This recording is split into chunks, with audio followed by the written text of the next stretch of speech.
Location, Big Bend National Park, Texas. Date, May 28, 2019. The Chihuahuan Desert doesn't ease you into its brutality. It announces itself immediately, with heat that feels like a physical presence pressing down from a colorless sky. Marcus Rivera had been a ranger at Big Bend for exactly 23 days, and he still wasn't used to the way the sun felt out here. Not like warmth, but like punishment. Like the desert itself was testing whether you belonged, and hadn't yet decided if it would let you stay. He stood outside the Panther Junction Visitor Center at 6:15 a.m., before the building officially opened, and the thermometer already read 87 degrees Fahrenheit. By noon it would hit 105, maybe 110. Late May in the Chihuahuan Desert, the hottest part of Texas, where the land stretched brown and infinite toward mountains that looked close enough to touch but were actually 20 miles away. Distance was a liar out here.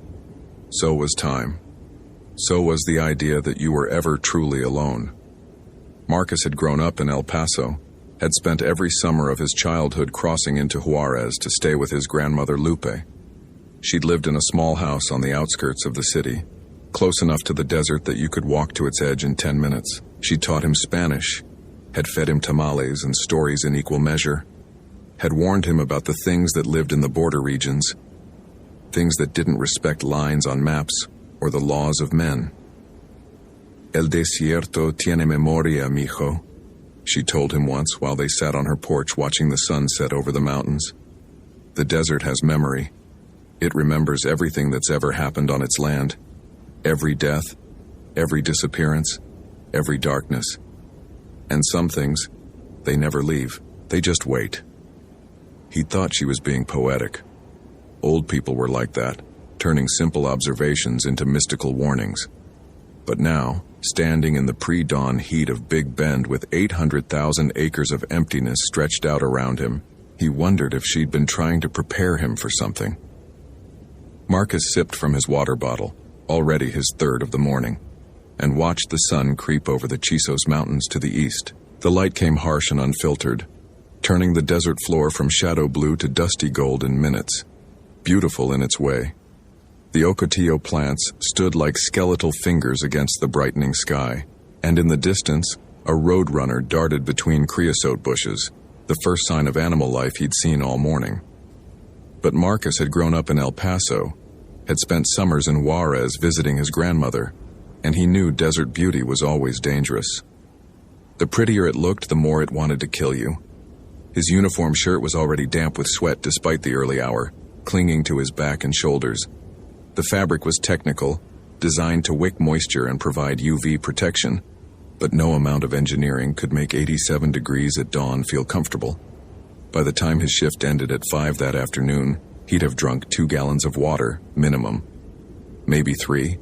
Dehydration wasn't just uncomfortable out here. It was a death sentence that crept up on you faster than most people realized. His radio crackled, breaking the morning silence. Panther Junction, this is Rodriguez at Castellon. Morning check. Marcus unclipped the radio from his belt, pressed the transmission button. His supervisor, Elena Rodriguez, had been at Big Bend for 12 years and knew the park the way some people knew their own homes.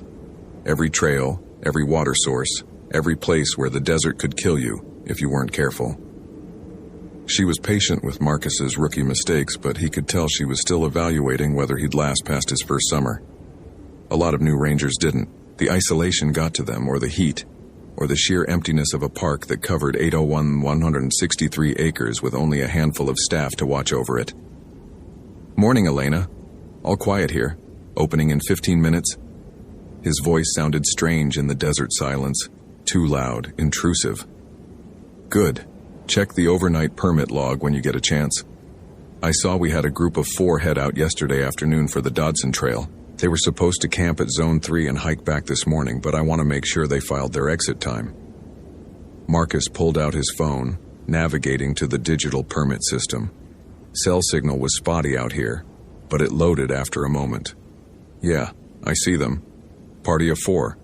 Hannah Lee, Ethan Brooks, Chloe Martinez, Derek Walsh, all from Austin. Exit time listed as 9 a.m. today. Okay, just keep an eye out. Dodson's not a hard trail, but people underestimate the heat this time of year. Make sure they took enough water." Elena paused, and when she spoke again, her tone had shifted to something more serious. "And Marcus, if they're not back by 10:30, call me. Don't wait until noon or start thinking they're just running late. Out here, late can mean dead. Understand?" Marcus felt a chill, despite the climbing heat. In his training, they'd covered search and rescue protocols, heat-related emergencies, all the standard stuff. But hearing it from Elena, who'd actually dealt with lost hikers and heat exhaustion and bodies that had been in the desert too long, that made it real. "Copy that. I'll call if they're not back by 10:30. "Good. And one more thing. Did you check the lunar calendar?" "No. Why?" "New moon last night.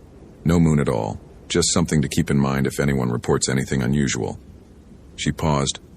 "Not that they will, but the new moon, sometimes it brings out things that usually stay hidden." Before Marcus could ask what she meant by that, the radio went silent. He stared at it for a moment, then clipped it back to his belt. Elena wasn't the type to be superstitious, which made the comment about the new moon even stranger. He headed inside to start opening procedures. The visitor center was a low adobe-style building designed to blend with the desert landscape, all earth tones and small windows to keep out the brutal sun. Inside, the air conditioning hummed, a sound Marcus had come to associate with safety, with the thin bubble of civilization in the middle of 800,000 acres of nothing. The contrast from outside was shocking, like stepping from an oven into a refrigerator. His skin prickled with the sudden cold, and he stood in the doorway for a moment, letting his body adjust. The interior smelled like dust and old paper, with underlying notes of coffee and the chemical scent of disinfectant used to mop the floors. Marcus moved through his routine with practiced efficiency now, after 3 weeks of doing the same tasks every morning. Unlock the doors, turn on the lights, boot up the computer at the front desk, check that the display cases were intact, the brochures properly stocked, the emergency contact numbers posted clearly by the phone. He was filling the coffee maker when the front door opened. Too early for visitors. They weren't officially open yet. Marcus turned, expecting maybe one of the maintenance crew or another ranger stopping by before heading out on patrol. Instead, an older man stood in the doorway, backlit by the rising sun, so Marcus couldn't see his face clearly at first. He was local, Marcus could tell immediately. Weathered brown skin, eyes that had seen decades of desert sun, work clothes that looked like they'd been earned honestly rather than bought for fashion, straw cowboy hat with sweat stains around the band, boots that were scuffed and dusty but well-maintained. The man approached the desk with the slow, deliberate walk of someone who knew better than to rush in this heat, and as he got closer, Marcus could see he was probably in his 60s or 70s. Hard to tell. The desert aged people differently than cities did. "Morning," the man said. His accent was thick border Tejano, words shaped by a lifetime of switching between English and Spanish mid-sentence, the two languages flowing together as naturally as breathing. "You're the new ranger, right? Rivera?" Marcus felt a small surprise at being recognized. "Yes, sir. Marcus Rivera. How can I help you?"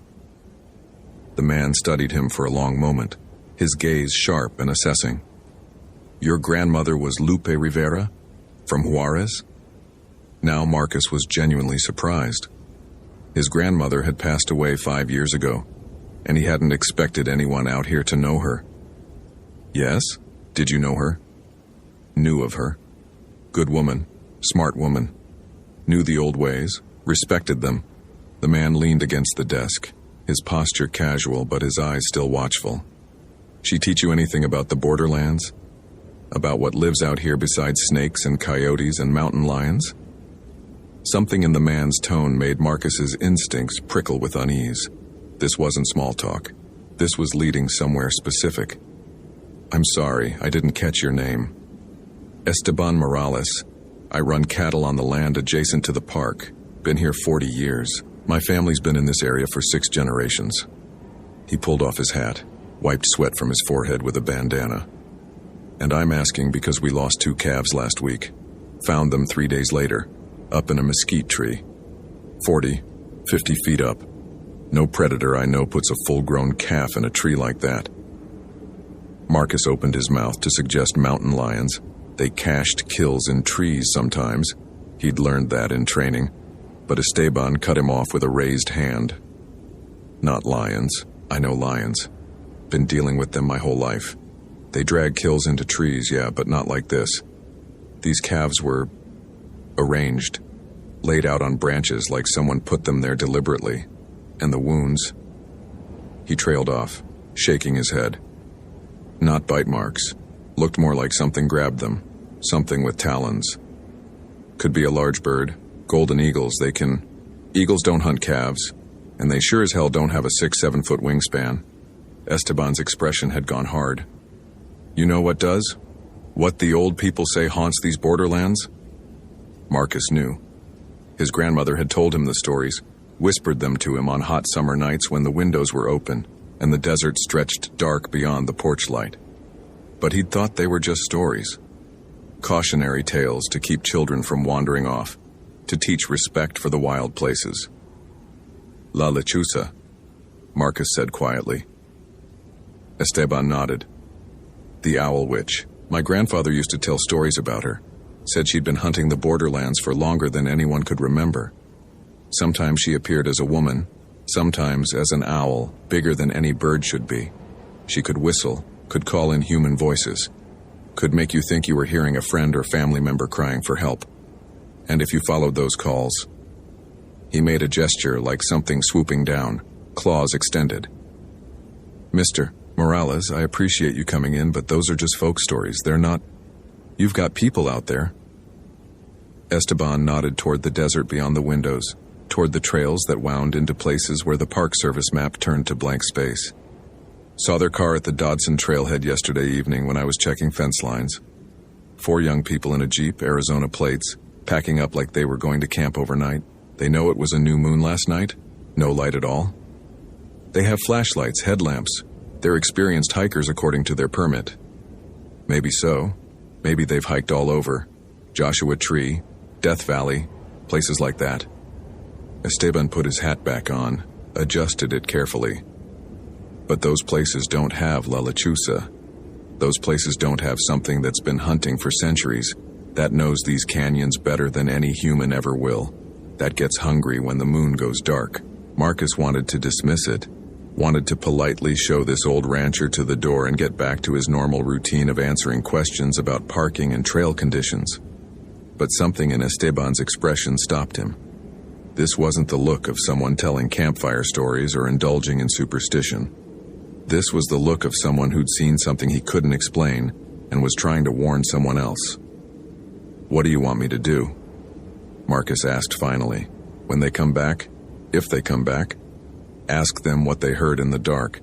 Ask them what they saw. Then decide if I'm just a crazy old man telling stories. Esteban headed for the door, then paused with his hand on the handle. And Marcus, your grandmother would have listened to me. She knew that the best way to survive the desert is to respect what you don't understand. You might want to remember that.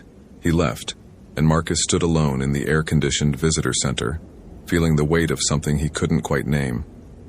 The coffee maker beeped, signaling it was done brewing, and he poured himself a cup with hands that were slightly unsteady. La Lechuza, the Owl Witch. A legend he'd heard as a child and filed away with Santa Claus and the Tooth Fairy. Comforting fictions meant to teach lessons or scare kids into obedience. But Esteban Morales hadn't looked like someone talking about fiction. He'd looked like someone delivering a warning about something very, very real. 24 hours earlier, Hannah Lee had been driving her Jeep down Highway 118 toward Big Bend with 3 of her closest friends, all of them laughing. Music loud, windows down to let in the desert wind that smelled like creosote and dust and infinite space. Holy shit, look at that, Ethan had said from the passenger seat, pointing at the mountains rising ahead of them. The Chisos Range cut across the horizon like broken teeth, purple-gray in the afternoon haze, looking more like a painting than something real. That's where we're going? Near there, Hannah confirmed. She'd done most of the planning for this trip, had researched trails and campsites and water sources for weeks. The Dodson Trail had looked perfect in all her research. Moderate difficulty, good views, Primitive camping that would feel like real wilderness without being genuinely dangerous. The trailhead is on the western side. We'll camp at a spot about 6 miles in near Fresno Canyon. She'd been planning trips like this since college. Group adventures to national parks, mountains, deserts, anywhere they could disconnect from the endless digital noise of their lives in Austin. Hannah was 26 now, worked in marketing for a tech company, and needed these escapes more than she used to. The city felt suffocating sometimes, all concrete and traffic and people. Out here, with 800,000 acres of emptiness and her best friends and nothing to do but walk and breathe and exist, she felt like herself again. "How hot is it going to get?" Chloe asked from the back seat. She was already sunburned from their stop at Santa Elena Canyon earlier that day. Despite the SPF 50 she'd applied liberally. Her skin was the kind that burned rather than tanned, a constant struggle in a state where the sun felt personal in its aggression. Derek, sitting beside her, checked his phone. "Weather app says 104 tomorrow. Jesus. And I thought Austin summers were bad." "We'll start hiking around 4, Hannah said. "Do most of it in the evening when it's cooler, make camp before dark, then hike out early tomorrow before it gets brutal. We'll be back at the car by 9:30 at the latest. Easy day." It was a good plan. A solid plan based on research and experience. Hannah had done plenty of desert hiking before. Joshua Tree multiple times, Death Valley, parts of Big Bend on previous trips. She knew about heat exhaustion, about water requirements, 1 liter per hour of hiking, more if it was over 100 degrees, about not underestimating the sun just because you felt fine in the moment. What she didn't know, what no guidebook or hiking app could have told her, was that some things in the desert didn't care about your planning.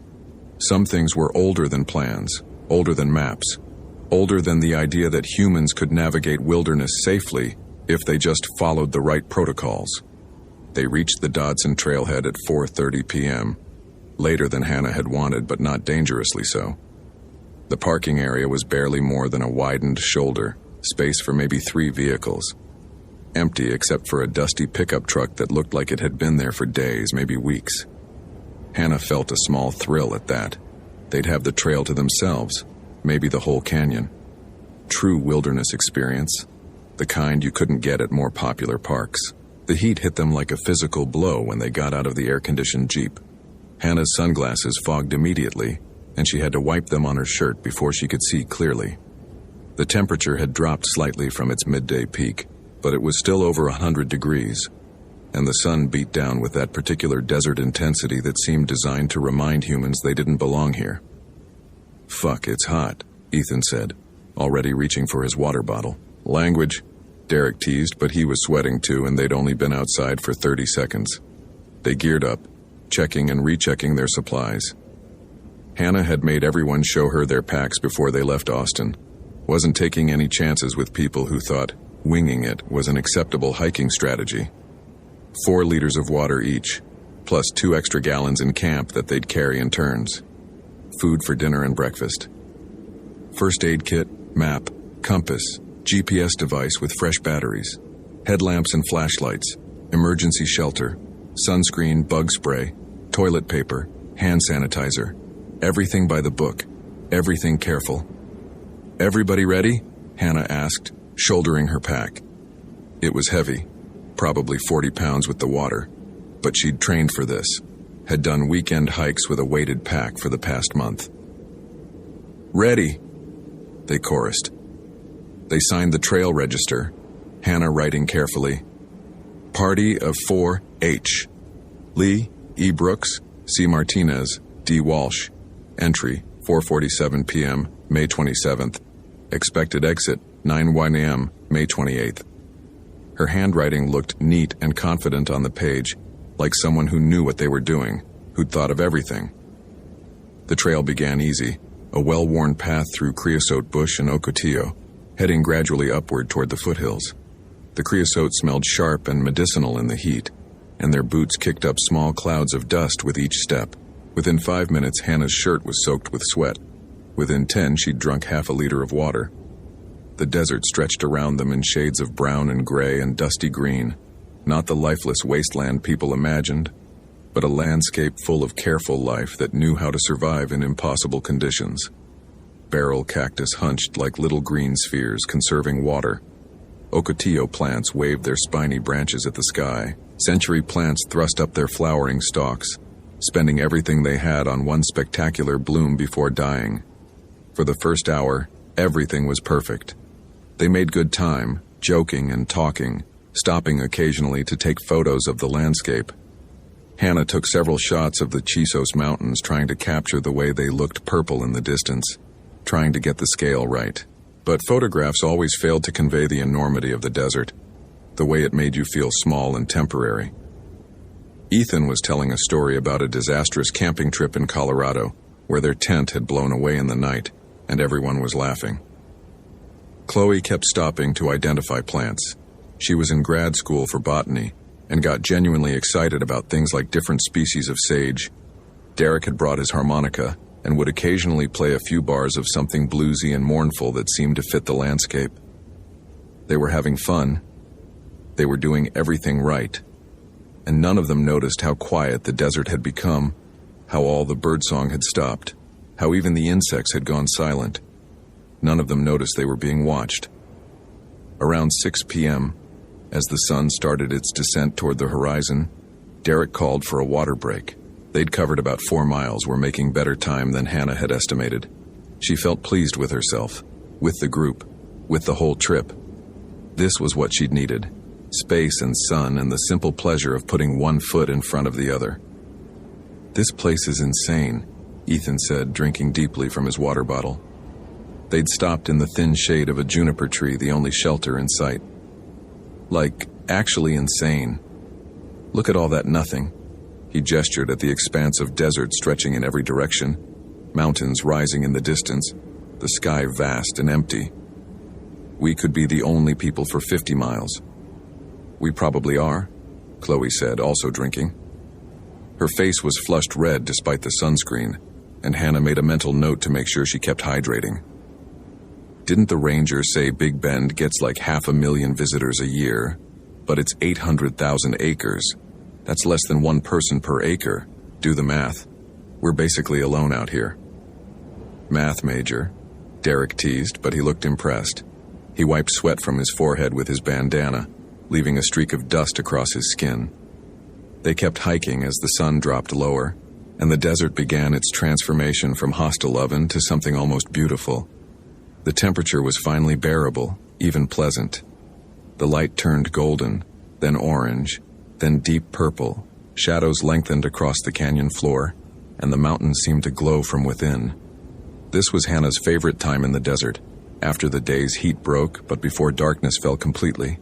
The golden hour, photographers called it, when everything looked touched by magic.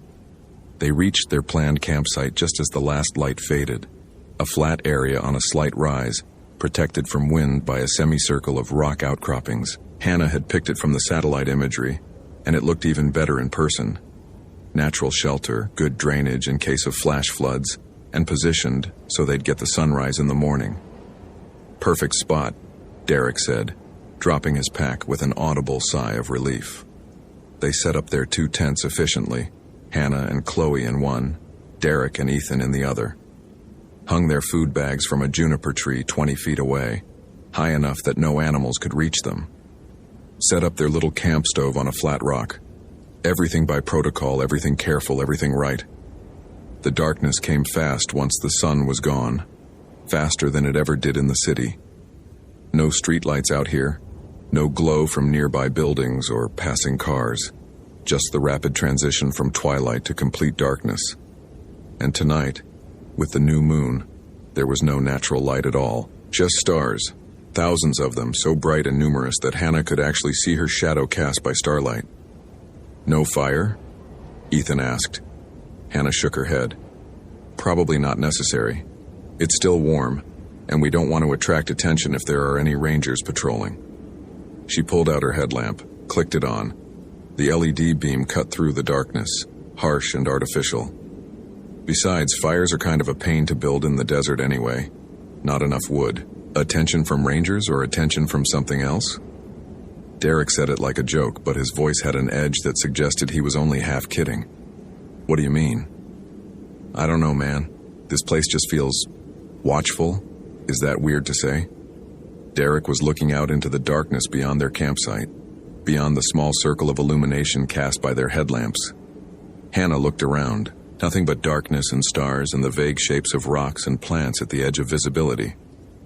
It's just the isolation getting to you. You're not used to being this far from civilization. You're used to Austin, where you can see neighbors' lights and hear traffic and know you're surrounded by people.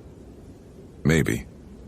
But Derek kept glancing at the darkness, like he expected something to emerge from it, like he could feel eyes on them. They ate dinner, camp stove meals, nothing fancy, dehydrated pasta that they rehydrated with boiling water, energy bars, trail mix, the kind of efficient calories that tasted like cardboard but gave you what you needed. They ate sitting on their sleeping pads, passing around the pot because they'd only brought 2 sporks. The conversation was normal, comfortable, plans for tomorrow's hike, complaints about work, gossip about friends back in Austin. But Hannah noticed they all kept their voices lower than usual. Something about the silence out here made you want to whisper, like raising your voice would disturb something that should stay sleeping. Around 9 p.m., Chloe stood up to use the bathroom. Bathroom being a euphemism for finding a spot behind some rocks with the camp shovel, the same ritual that campers had performed for thousands of years. She grabbed her headlamp and toilet paper and walked toward the edge of camp, her light bobbing as she moved. She was gone maybe 3 minutes.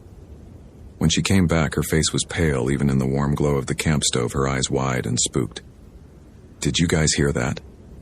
Her voice was tight, controlled, like she was trying hard not to sound scared. "Hear what?" Hannah asked. "While I was out there, doing my business." Chloe sat down heavily, her hands shaking slightly. "I heard something, like an owl maybe, but really big, really deep, and it sounded close, like really fucking close, like it was right above me." "Lots of owls in the desert," Ethan said, but he looked uneasy. "Great horned owls, barn owls, elf owls, they're nocturnal hunters." "This didn't sound like those. I've heard owl calls before. This was..." Chloe trailed off, unable to articulate what she meant. "It was wrong, that's the only way I can describe it. The call was wrong." They sat in silence for a moment, listening. The desert night was full of small sounds, wind through the creosote, distant coyote yips and howls, the tick and creak of rocks cooling after the day's heat. But underneath it all, Hannah thought she heard something else. A rustling, like something large moving through brush, trying to be quiet but not quite succeeding. "Probably just a javelina," she said, trying to sound confident even though her own pulse had quickened.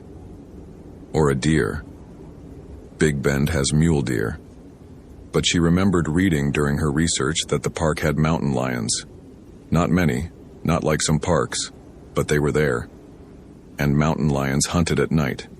And they were known to sometimes follow hikers, especially solo hikers, staying just out of sight, waiting for an opportunity. "Let's just go to bed," Derek suggested.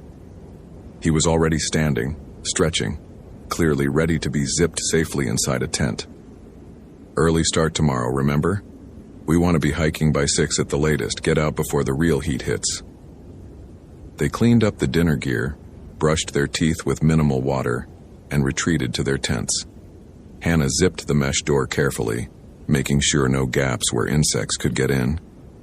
She could hear Derek and Ethan talking quietly in the other tent 20 feet away, their voices a comforting reminder that they weren't alone out here.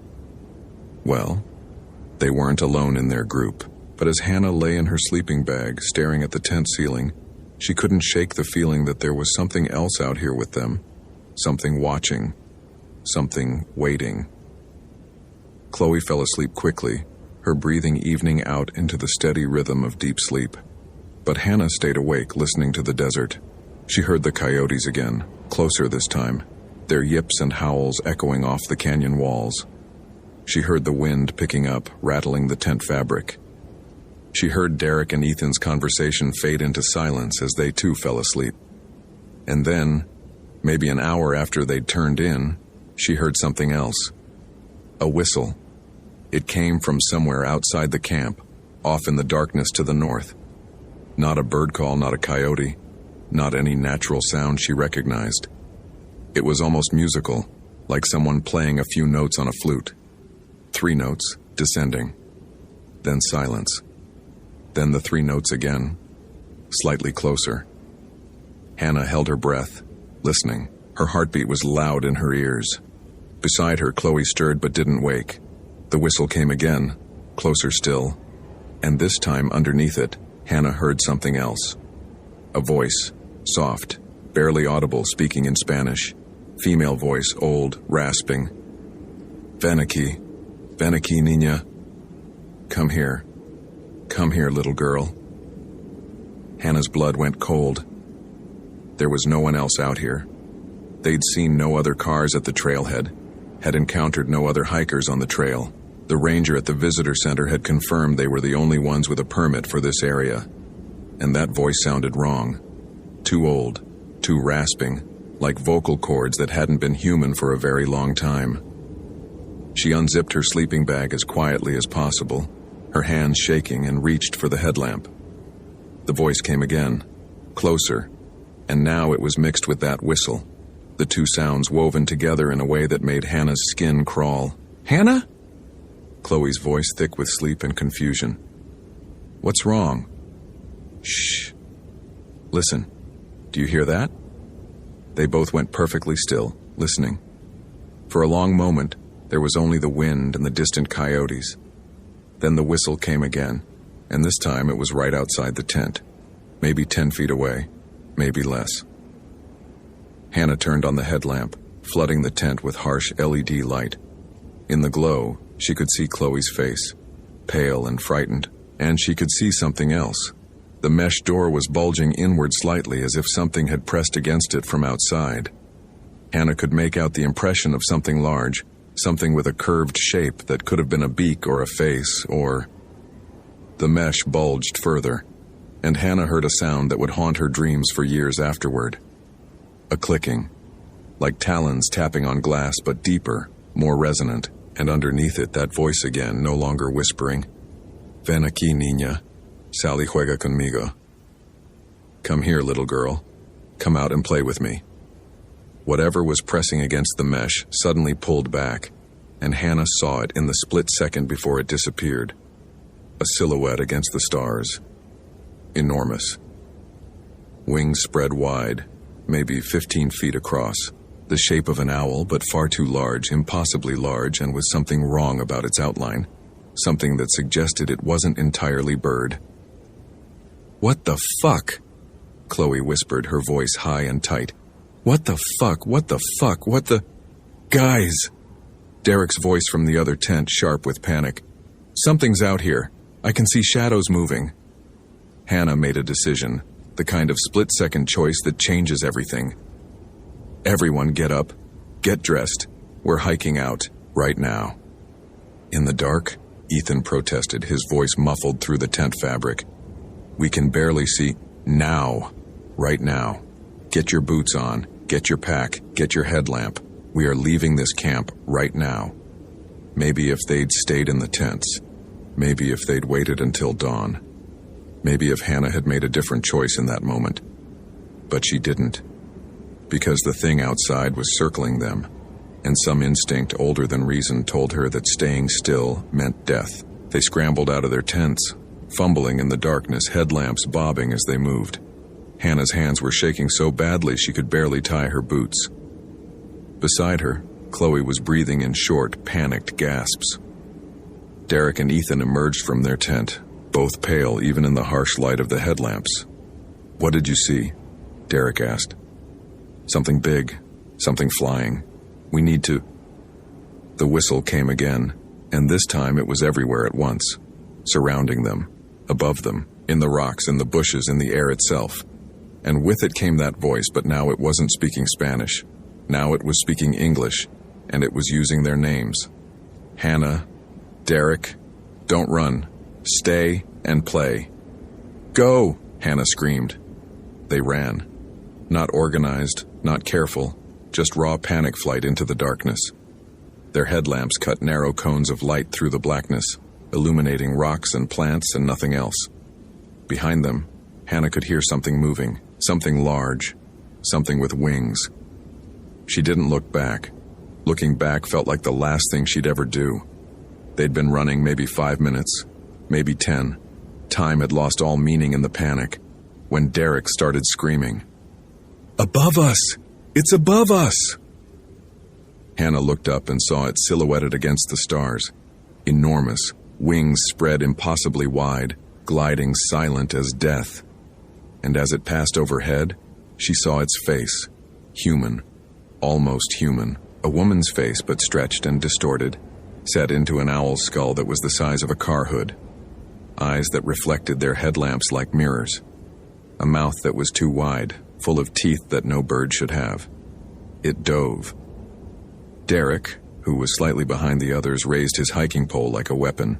"Get away from us!" The thing, La Lechuza, Hannah's terrified brain supplied, the owl witch from the stories, grabbed Derek with talons the size of kitchen knives. He screamed, a sound of pure terror and agony as it lifted him. Lifted him like he weighed nothing, like he was a mouse being grabbed by an ordinary owl. "Derek!" Ethan lunged for his friend, managed to grab Derek's ankle. For a moment they were connected. Ethan pulling down, the creature pulling up, Derek screaming between them. Then the creature adjusted its grip and pulled harder, and Derek was gone, lifted up into the darkness, his screams echoing off the canyon walls, growing fainter and fainter until they stopped, until there was only silence. Hannah stood frozen, her headlamp pointing up at the empty sky where Derek had been a moment ago. Beside her, Chloe was sobbing. Ethan had collapsed to his knees, hands over his face. "We need to find shelter," Hannah heard herself say, her voice strange and distant in her own ears. "Something with rocks over it, something it can't get to us." They moved like zombies, no longer running, just stumbling through the darkness. Hannah's mind was blank with shock, unable to process what she'd just seen. Derek was gone. That thing had taken Derek.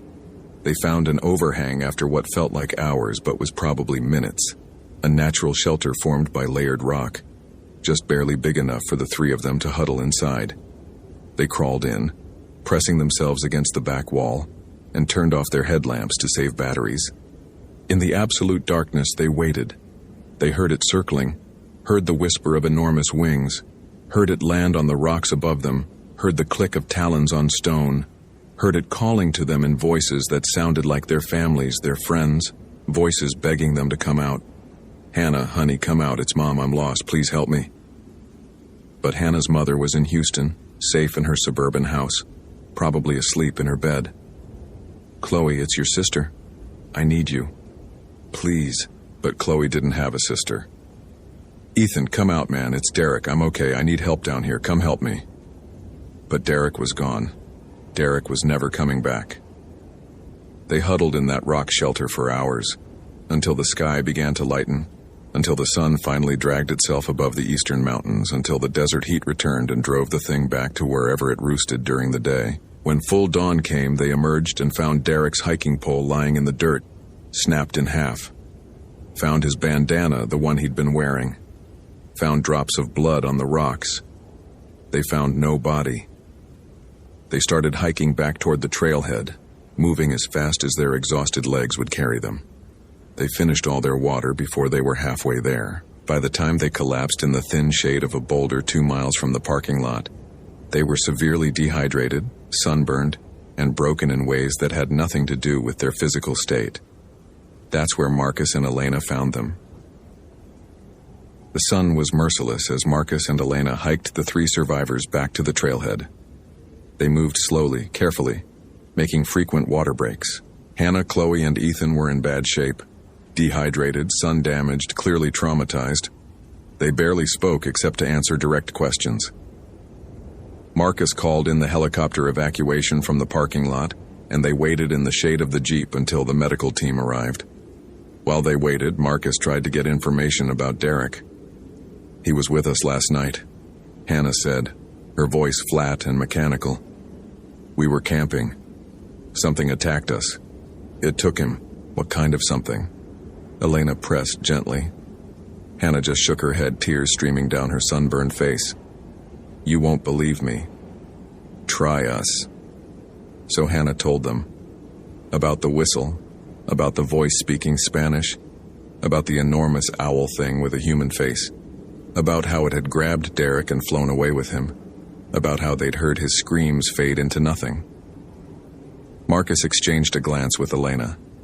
She looked grim but not surprised. "We'll mount a search," Elena said. "Full recovery operation.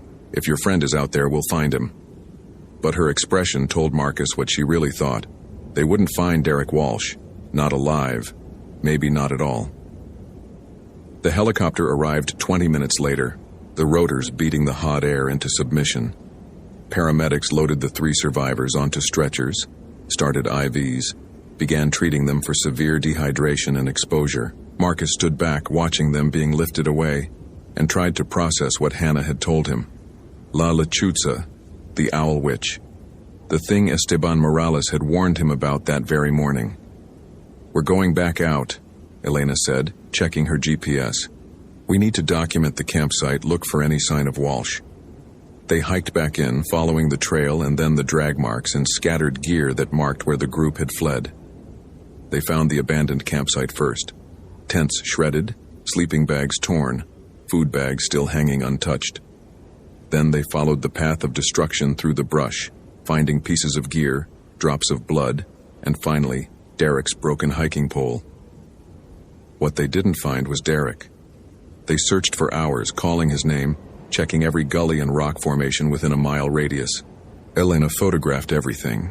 The enormous talon prints in the dirt, the claw marks on the rocks, the blood spatter that suggested violence. By the time they hiked back out, it was late afternoon and Marcus's radio had been silent for hours. No cell signal this deep in the park. No way to call for backup or update. They were on their own. At the trailhead, Marcus checked his messages and found texts from the hospital where Hannah, Chloe, and Ethan had been taken. All 3 were being treated and would survive physically. Psychologically was another question. His phone buzzed with a new message as he was reading the others. Unknown number. "This is Esteban Morales. I told you this morning. The young man who is missing, the Park Service won't find him. But I know where to look. Meet me at Castellon Historical District at sunrise tomorrow if you want the truth." Marcus stared at the text for a long time before responding. "I'll be there. Accordisi." Sunrise came hot and harsh, the sun aggressive from the moment it cleared the mountains. Marcus had barely slept, had lain awake in his trailer listening to every sound, jumping at shadows. He drove to Castellon in the pre-dawn darkness, arrived just as the sky was turning from black to deep blue. Esteban was waiting in the parking lot, sitting in the cab of his old Ford pickup. Marcus parked and walked over, every step feeling significant, like he was crossing some threshold he couldn't come back from. "Get in," Esteban said. "We don't have much time before it gets too hot to be out here safely." Marcus climbed into the passenger seat. The truck's interior smelled like coffee and old leather and something else, sage maybe, or copal incense. "Where are we going?" "You want to understand what you're dealing with. You need to see where it nests, where it takes what it kills." Esteban started the engine. "But I need you to promise me something first. What you're about to see, you don't report it, not officially. You take photographs if you need to. But the Park Service doesn't send teams out there, doesn't make it official. Understand?" "Why not?" "Because some things are better left alone.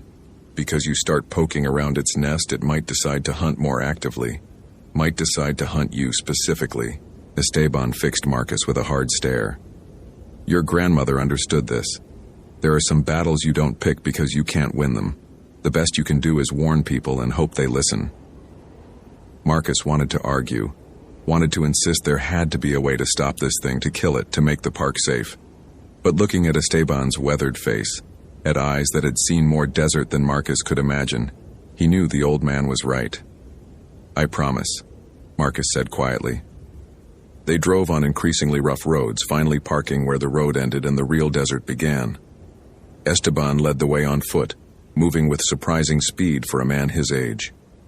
They hiked for maybe 2 miles, the sun climbing, the temperature already past 90 degrees even at 7 a.m. Then Esteban stopped, pointing at a rock formation ahead. Tall spires weathered by millennia of wind and water into shapes that looked almost architectural, almost deliberately shaped. That's where it roosts during the day. The formation rose maybe 100 feet, with numerous cracks and overhangs where a large bird could shelter from the sun. And at the base, in a cave-like depression, Marcus saw them. Bones. Human bones. Dozens of them, scattered and broken and sun-bleached white. Skulls with marks that looked like talon gouges, rib cages crushed, femurs snapped.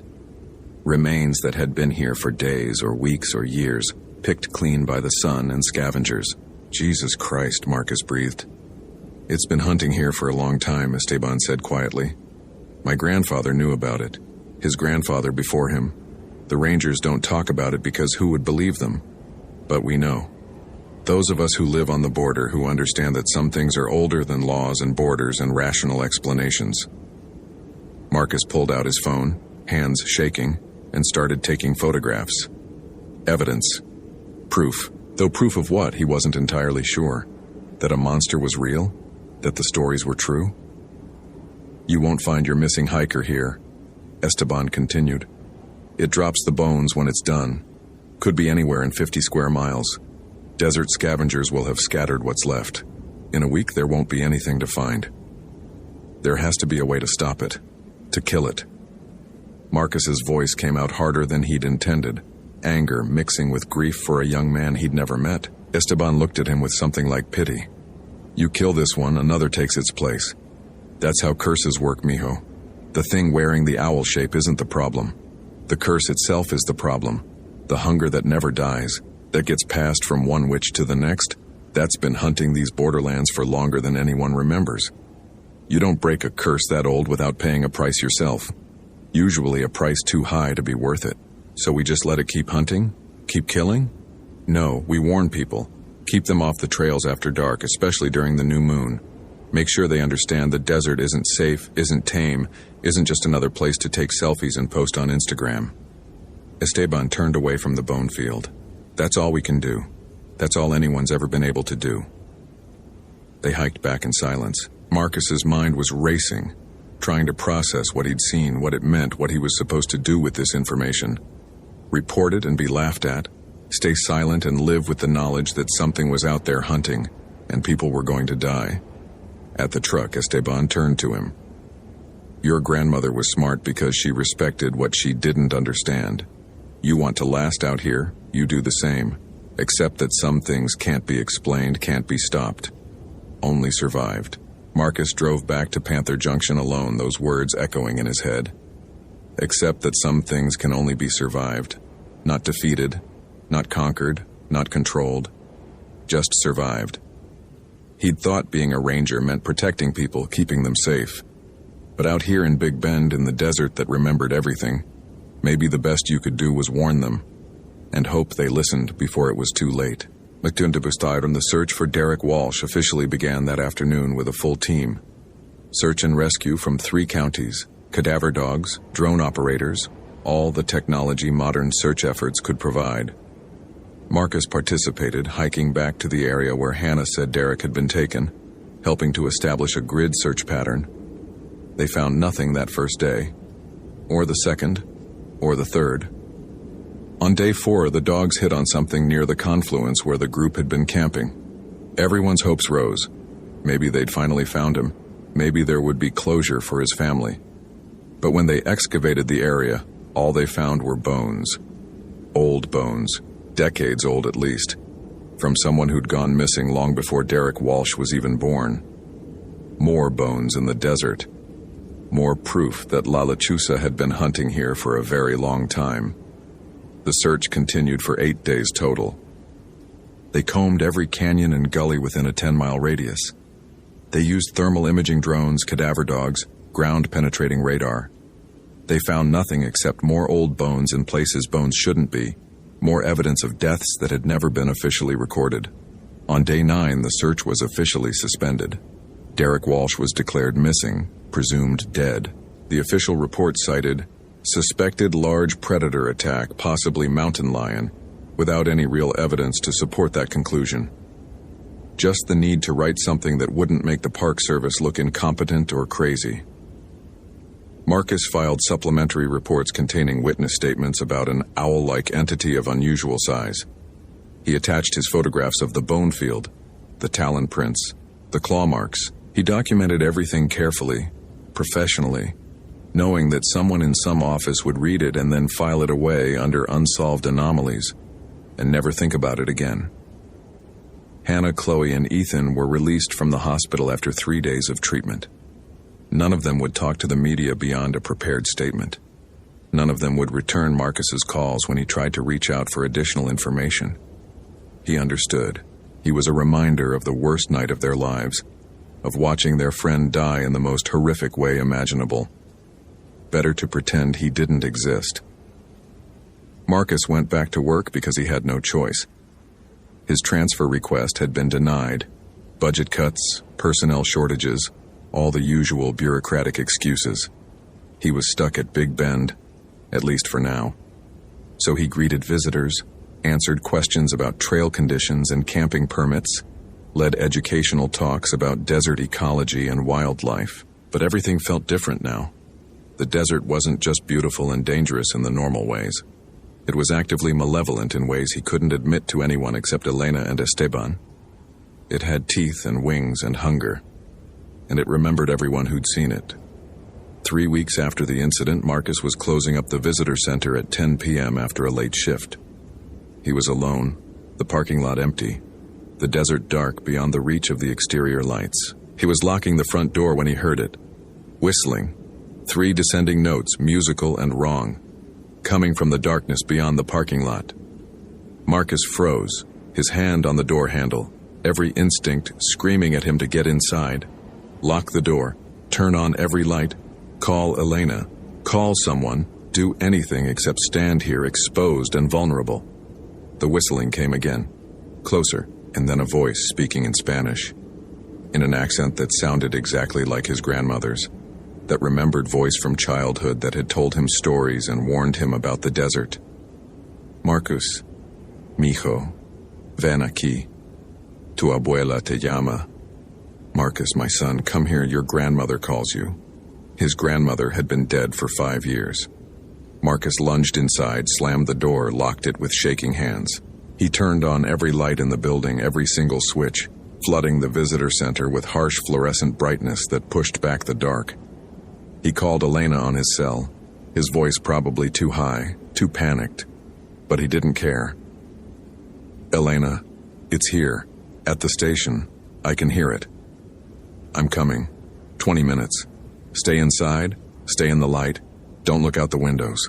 Marcus hung up and stood in the middle of the visitor center, surrounded by educational displays about geology and wildlife, and tried not to think about what was outside. Tried not to hear the whistling that continued for another 10 minutes, circling the building. Tried not to hear his grandmother's voice calling his name. Elena arrived with Esteban 30 minutes later. She'd called him on the way, and they'd met up before driving to Panther Junction. The 3 of them stayed in the visitor center until sunrise, taking turns keeping watch, jumping at every sound. The whistling eventually stopped, but none of them slept. It knows you now, Esteban said quietly, around 3 a.m., sitting in a chair by the window, looking out at the darkness. Knows your name, knows your voice, probably knows where you live. That's how it works. Once it marks you, you're never really safe again. My grandfather told me about a ranger back in the 60s after Big Bend became a national park. He saw it too, heard it calling him, refused to transfer, thought he could tough it out, thought he was smarter than some old legend. What happened to him? Marcus asked, though he wasn't sure he wanted to know. They found his truck on the Ross Maxwell Scenic Drive, door open, keys in the ignition, radio still on. Never found him. Just the truck and some blood on the seat. Esteban turned to look at Marcus. He'd been here 3 years, knew the park like his own backyard. Didn't matter. The Lechuza is patient. It waited until he got careless, until he thought maybe he was safe after all. Then it took him. So what do I do? Marcus's voice came out smaller than he'd intended, like a child asking an adult for protection from monsters under the bed. You don't go out alone at night. Period.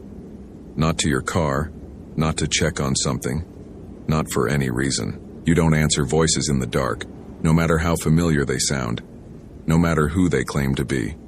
And you don't try to hunt it, because you'll lose. Every single time. Esteban paused. And you apply for that transfer again. Keep applying. Eventually they'll approve it, and you get out of Big Bend before you become another missing person report. Marcus wanted to argue, wanted to insist there had to be some way to fight back, to protect people, to do the job he'd signed up for, but he'd seen those bones. He'd heard his grandmother's voice coming from something that wasn't his grandmother. He knew he was outmatched. I'll keep applying, he said finally. The sun came up hot and harsh, as it always did, and the three of them emerged from the visitor center into a morning that looked perfectly normal. Blue sky, rising heat, desert stretching to the horizon. No sign of anything wrong. No evidence that something had been hunting in the darkness just hours before, but Marcus knew better now. He knew that the desert had layers, had depths that most people never saw, and he knew that some of those depths had teeth. 4 months later, in late September when the heat finally broke and tourists started returning to Big Bend in larger numbers, a hiker reported finding bones in a canyon 15 miles from the Dodson Trail. Marcus was part of the recovery team. He hiked out there with Elena and 2 other rangers following the hikers' GPS coordinates. What they found was scattered across maybe 50 yards. Bones, weathered clothing, a wallet with Derek Walsh's ID still inside. The forensics report would later note, massive trauma consistent with a large avian predator, and conclude that no known North American bird species could cause that level of damage. The report would note this discrepancy and offer no explanation, because there was no explanation that would fit in an official document. Derek Walsh's family buried an empty coffin because there wasn't enough of him left to bury. Marcus attended the memorial service in Austin on his day off. Hannah, Chloe, and Ethan were there. They saw him, recognized him from his uniform even though he was wearing civilian clothes, and turned away. He understood. He was a reminder of the worst night of their lives, of the moment their world stopped making sense. He didn't try to talk to them, just paid his respects and left. He drove back to Big Bend alone, arrived after dark because he'd stayed too long at the service, and as he pulled into the ranger station parking lot, he saw something perched on the roof of the visitor center. A shape. Massive. Hunched. When his headlights hit it, it spread wings that had to be 15 feet across, maybe more. For just a moment before it lifted into the air and disappeared into the darkness, Marcus saw its face. Human eyes in an owl's skull. A mouth that was too wide, too full of teeth that no bird should have. And it was smiling. It made that whistling sound as it flew away. 3 descending notes that echoed across the empty desert. A sound that Marcus would hear in his dreams for years to come. Maybe for the rest of his life. He sat in his truck, engine still running, hands shaking on the steering wheel. He could leave. Could request that transfer again, insist on it, refuse to take no for an answer. Could leave Big Bend and never come back, let some other ranger deal with this nightmare. But Esteban's words kept echoing in his mind. Once it marks you, you're never really safe again. There was no leaving. No escape. The thing in the desert knew his name, knew his voice, knew where he lived and worked. It had marked him, claimed him, and geography wouldn't change that. He could run to Alaska or Florida or Maine, and it would still remember him, would still call his name in the darkness. All he could do was survive. One night at a time, one shift at a time. So Marcus got out of the truck, walked to his trailer, unlocked the door. Inside, he turned on every light and checked every window, made sure they were all locked, made sure nothing could get in. He brewed coffee even though it was late, needing something to do with his hands, needing the ritual of normal tasks to convince himself the world still made sense. And every night after that, when darkness fell over the Chihuahuan desert, Marcus listened for the whistle. Listened for his name called in voices that should be silent. His grandmother, his mother, friends from college, voices of people who were hundreds of miles away or years dead, listened for the rush of enormous wings in the darkness outside his windows. And he never ever went outside after dark. Not alone. Not even to his truck. Not even for the 30 seconds it would take to get from his trailer to the visitor center. Because 30 seconds was all it would need. Marcus still works at Big Bend. His transfer requests keep getting denied. Always a reason, always a justification, always the same result. He's been there for 8 months now, and he's learned to live with the fear. The way soldiers learn to live with the sound of distant gunfire. It becomes background noise, a constant low hum of awareness that never quite goes away. He warns visitors, tells them to be off the trails before dark, to camp only in designated areas with other people, to never hike alone. Most of them smile and nod and ignore him, thinking he's just another overly cautious ranger. But some, the ones who listen carefully, who hear something in his voice that speaks of real experience, real fear, those ones follow his advice. Those are the ones who make it back.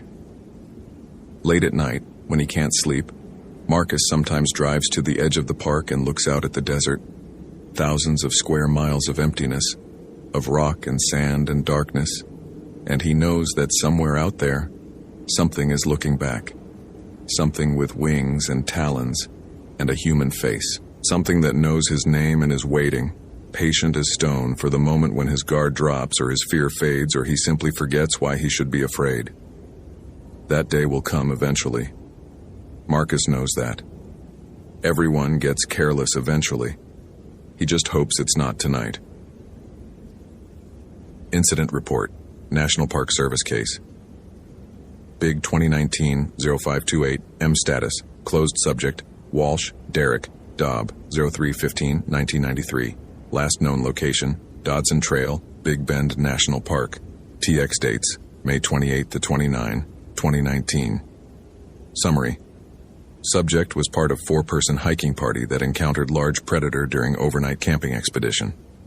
3 members of party survived and were evacuated with severe dehydration, sun exposure, and psychological trauma.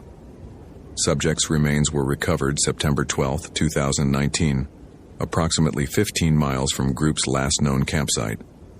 Forensic analysis indicates death by massive trauma, consistent with large avian predator. Species cannot be definitively determined from available evidence. Case classified as accidental death due to animal attack. Witness statements. Surviving party members described predator as extremely large owl-like entity. Details deemed unreliable due to extreme stress, darkness, and distance. No physical evidence supports described size estimates. More probable explanation: large golden eagle or other known raptor species. Appearance exaggerated by trauma response. Physical evidence: large talon marks found at campsite and along presumed attack route. Claw marks on rock surfaces consistent with large bird. Subject's hiking equipment recovered in scattered locations. Partial remains showing trauma patterns consistent with raptor predation. Historical bone deposits found in area dating back multiple decades. Recommendations: enhanced warning signage at Dodson Trail and other remote backcountry areas regarding nighttime predator activity. Mandatory: check-in protocols for overnight hikers during high-risk periods. New moon, isolated areas. Increased ranger patrol frequency in affected zones. Updated visitor education materials regarding wildlife safety. Supplementary notes. Lead Ranger M. Rivera filed additional documentation containing expanded witness statements and photographic evidence of anomalous predator signs. Material reviewed and filed for reference but deemed non-material to official finding. Local rancher reports of livestock losses in adjacent areas corroborate presence of large unidentified predator. Park Service does not have resources or jurisdiction to mount active predator control operation at this time. Enhanced visitor education and area restrictions deemed sufficient response. Multiple historical disappearances in same general area noted dating back to 1987. Pattern suggests long-term predator presence, possibly generational, eagle-hawk nesting site. Recommend long-term monitoring. Case closed pending new evidence, file sealed.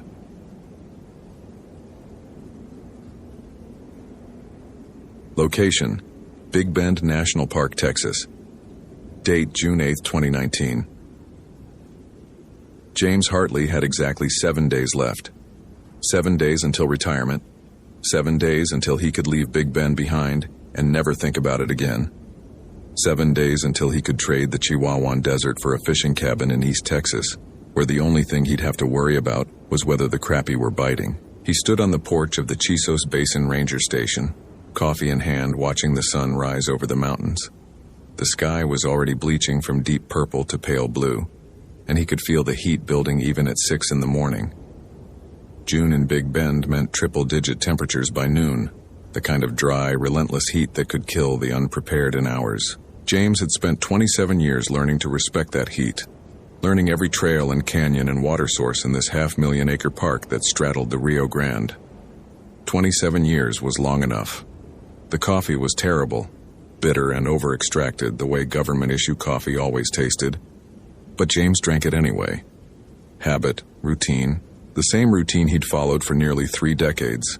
Wake at 5:30, brew coffee, watch the sunrise, check the weather station, review the overnight reports, plan the day's patrols. This morning's weather was predictable. Clear skies, high of 107 degrees, low tonight around 77 degrees. No rain in the forecast. There never was. Big Bend averaged less than 10 inches of precipitation a year, most of it falling in brief, violent thunderstorms that sent flash floods tearing through the canyons. But not today. Today would be clear and hot and merciless. James finished his coffee and went inside to check the reports. The station was quiet this early. Sarah wouldn't arrive until 8, and Miguel was up at Persimmon Gap doing entrance station duty. James had the place to himself, which suited him fine. He'd always preferred working alone, especially these last few years. Less small talk, less having to pretend he gave a damn about whatever new initiative the superintendent was pushing. He sat down at the desk and pulled up the overnight incident log on the computer. Standard stuff, mostly. A medical assist at one of the campgrounds, dehydration, treated and released. A locked keys in car call, resolved. 2 reports of suspicious wildlife behavior. James paused on that last one. 2 separate reports, both from the Chisos Basin campground, both filed around 11 p.m. last night. Campers reporting unusual owl activity. Multiple large owls circling the campground, making strange vocalizations, approaching closer to tense than normal owl behavior would suggest. James frowned. Big Bend had healthy populations of great horned owls, western screech owls and elf owls. Owls were nocturnal hunters. They hunted rodents, snakes, insects. They didn't circle campgrounds or approach tents. They avoided humans. He pulled up the full reports. The first was from a family in Site 47. Large owl, maybe 3 to 4 feet tall, kept landing on trees near our tent, made weird crying sounds, not normal hooting. Almost sounded like a woman crying. Kids were scared. Owl left around midnight. The second report was from a solo camper in Site 63. Woke up around 11:30 p.m. to see huge owl perched on my picnic table, maybe 10 feet from tent. Biggest owl I've ever seen. Eyes reflected my headlamp bright yellow. It stared at me for a long time, didn't fly away when I yelled. Finally left when I threw a rock near it. Unnerving. James sat back in his chair. In 27 years, he'd dealt with just about every kind of wildlife situation imaginable. Black bears getting into coolers, mountain lions stalking joggers, javelinas charging photographers who got too close. He'd even dealt with a rabid fox once back in '98. But owls behaving aggressively toward humans?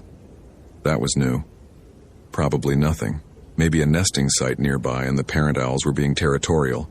Or maybe, more likely, tourists who didn't know the difference between an owl and a nighthawk, who jumped at every shadow and sound in the desert dark.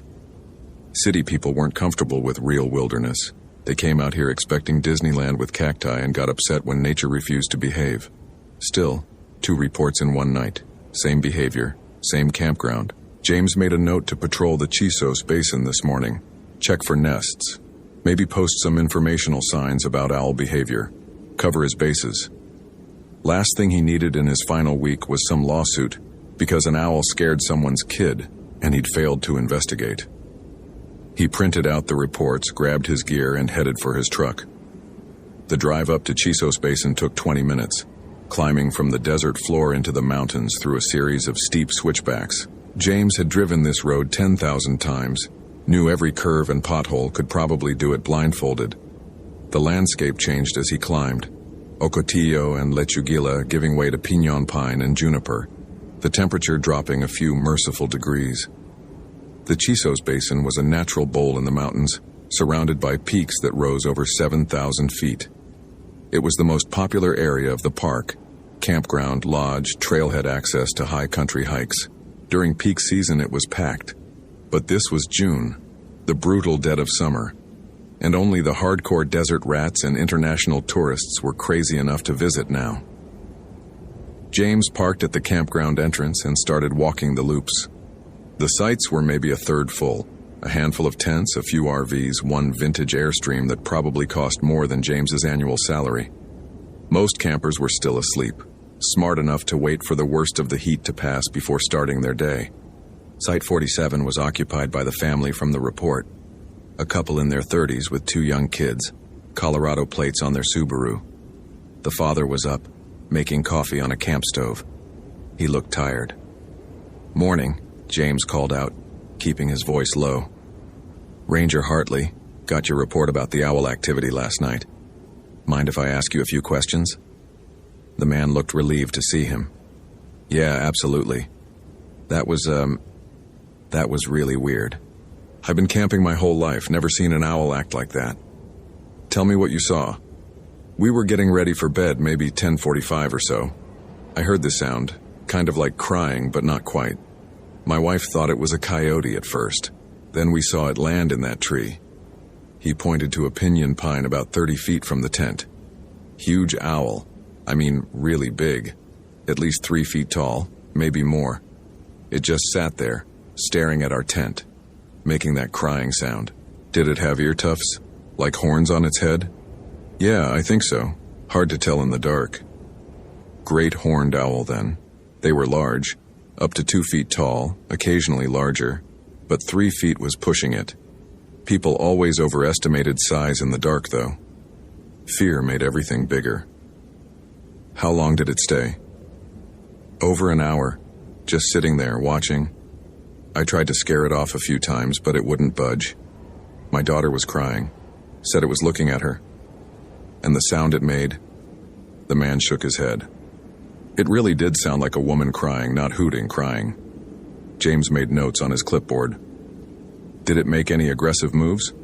Try to attack or approach closer?" "No, nothing like that. It just watched. Finally, around midnight, it flew off. But then..." The man hesitated. "This is going to sound crazy. Try me. I swear I heard it land on the roof of our tent, like I could feel the weight of it. My wife heard it too. We were both lying there, frozen, listening to this thing walking around on top of the tent. But when I looked outside, nothing was there. No owl, no footprints in the dust. Nothing." James kept his expression neutral. "Sometimes wind can create unusual sounds against tent fabric, or maybe a branch fell.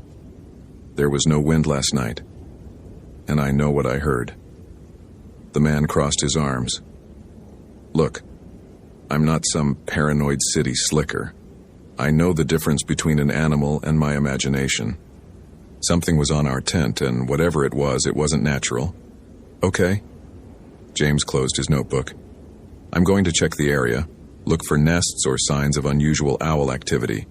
In the meantime, keep your food properly stored, don't leave trash out, and if you see the owl again, don't approach it. Get video if you can from a safe distance. We're leaving today anyway. My wife wants to go to Carlsbad Caverns instead. She says this place has a bad feeling." James had heard that before. Some people felt it, especially in the more remote areas of Big Bend. A sense of age, of something watching, of territory that had been sacred to indigenous peoples long before it became a national park, and still carried that weight. James had never felt it himself. To him, Big Bend was just geology and biology, heat and stone. Beautiful, sure. Harsh, absolutely. But not supernatural. Never supernatural. He checked Site 63 next. The solo camper, a man in his 50s with a Canadian accent and expensive photography gear, told a similar story. Large owl, prolonged staring, unusual vocalizations, eventually flew away. No physical aggression, just deeply unnerving behavior. "I've photographed wildlife all over the world," the Canadian said. "I know predator behavior. That owl wasn't hunting. It was assessing, like it was deciding whether I was worth the trouble." "Worth the trouble for what?" The man gave him a long look. "You tell me, Ranger." James spent 2 hours searching the area around the campground. He found old owl pellets beneath several trees. Normal, showed owls were hunting rodents. He found what might have been roosting sites, but he found no active nests, no signs of territorial behavior, nothing that would explain why owls would be harassing campers. The heat was building now, the sun a white hammer on the back of his neck. James retreated to his truck and cranked the AC. He sat there for a few minutes thinking. 27 years in wilderness management had taught James that almost everything had a rational explanation.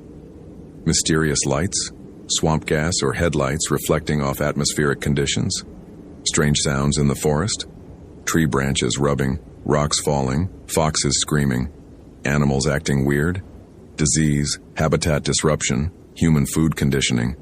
There was always an explanation, always. But something about this bothered him. 2 experienced campers, both describing the same unusual behavior, both mentioning the crying sound, both using the word unnatural. James pulled out his phone and did something he rarely did. He Googled it. Owl crying sound Texas folklore. The results that came back made him pause. Lechuza, La Lechuza, the owl witch. James clicked through several articles on Texas-Mexican folklore. The story was consistent across sources. A lechuza was a bruja, a witch, who could transform into a giant owl with the face of a woman. It hunted at night, crying like a woman in distress to lure victims. In some versions, it was a witch seeking revenge. In others, it was the ghost of a woman who died tragically. The stories went back centuries, brought north from Mexico, woven into the folklore of South Texas and the borderlands. If you heard La Lechuza crying, it meant death was coming. If it landed on your roof, someone in your family would die within a week. If you saw its face, the face of a woman on the body of an enormous owl, you were already marked for death. James closed the browser, feeling vaguely embarrassed. Folklore, superstition, stories people told to explain natural phenomena they didn't understand or to scare children into behaving. He'd grown up in West Texas, heard all the local legends, Chupacabra, La Llorona, ghost lights in Marfa. None of it was real. All of it had rational explanations if you bothered to look. But he couldn't shake the memory of the Canadian's words. That owl wasn't hunting, it was assessing. James radioed dispatch. Unit 6 to base. "Go ahead, Unit 6. Sarah's voice, bright and efficient. She'd started her shift. "I'm at Chizos Base and followed up on the owl reports from last night. Both campers described similar behavior. Large owl, prolonged observation, unusual vocalizations. No signs of nests or obvious territorial cause. Requesting we add a note to the campground host briefing about possible owl activity, advise campers to secure food, and avoid leaving pets unattended." "Copy that. Anything else?" James hesitated. Then, "Has there been any pattern of owl reports recently? Last few weeks or months?" A pause. Then Sarah's voice came back, curious. "Actually, yeah. Now that you mention it, I've seen several reports. Mostly from the backcountry sites. Campers reporting owls circling campsites making weird sounds. I figured it was just tourist overreaction. You know how they get." "How many reports?" "Maybe 6 or 7 in the last month. All different locations. Chizos Basin, Pine Canyon, Ernst Tinaja, Paint Gap.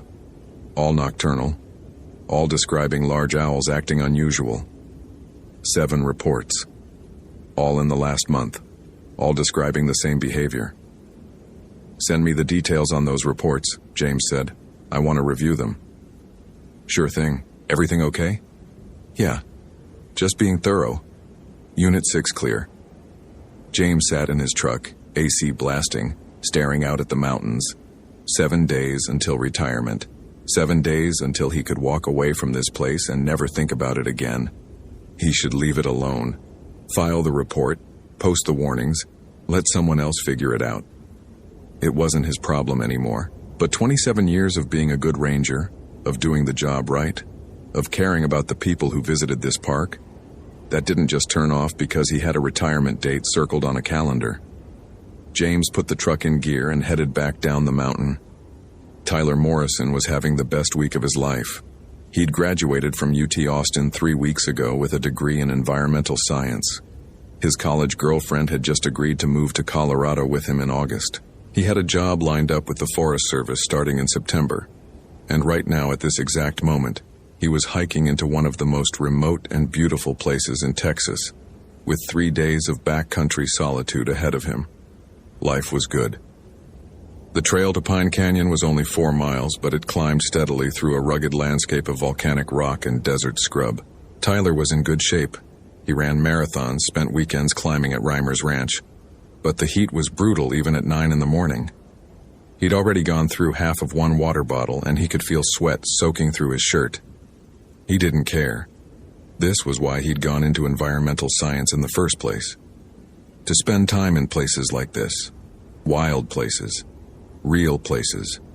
Not stuck in some office writing reports nobody would read. The permit system for Pine Canyon only allowed 2 parties per night, and according to the ranger at the permit desk, Tyler was the only one booked for the next 3 nights. Total solitude.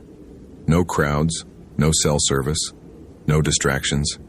Just him and the desert and the stars. Perfect. Tyler reached the canyon entrance around 11. The trail narrowed here, winding between high walls of volcanic tuff carved by millions of years of erosion. The temperature dropped slightly in the shade, a blessed relief. The canyon was beautiful. Layers of pink and orange stone, vegetation clinging to impossible angles, a seasonal creek bed that was bone dry this time of year. He found the campsite another mile in, a flat area beneath a cluster of cottonwood trees, with a stone fire ring and a bear box for food storage. The box was technically for bears, but the real threat here was javelinas and ringtails getting into supplies. Tyler had read all the literature, done his research. He knew how to camp in Big Bend. He set up his tent, stored his food properly, filtered water from the spring 100 yards upstream. By noon, the temperature was pushing 105 degrees Fahrenheit, so Tyler retreated to the shade and dozed, reading a paperback thriller until the worst of the heat passed. The afternoon was quiet. He saw a few lizards, heard the distant call of a canyon wren. Around 6 p.m. he made dinner, dehydrated pasta that tasted better than it had any right to after a day of hiking, and watched the light change on the canyon walls. This was what he'd been missing, what he'd been craving. Cities were fine, people were fine, but this silence, this vastness, this sense of being a tiny part of something much larger, this was what filled the hollow places inside him. As the sun set, Tyler started a small fire in the ring and sat watching the stars emerge. The sky in Big Bend was incredible, so far from any light pollution that the Milky Way looked like a river of light overhead. He stayed up late, drinking instant coffee, making notes in his journal about things he wanted to remember. Around 11 p.m., he heard the first cry. It was distant somewhere up canyon, a long, mournful sound that rose and fell. Tyler's first thought was a coyote. They made all kinds of weird vocalizations, but this didn't sound like any coyote he'd heard. It sounded almost human, almost like someone crying. He listened, trying to place it. Another cry, closer this time. Definitely not a coyote. Maybe a mountain lion? He'd read they could make sounds that resembled human screams.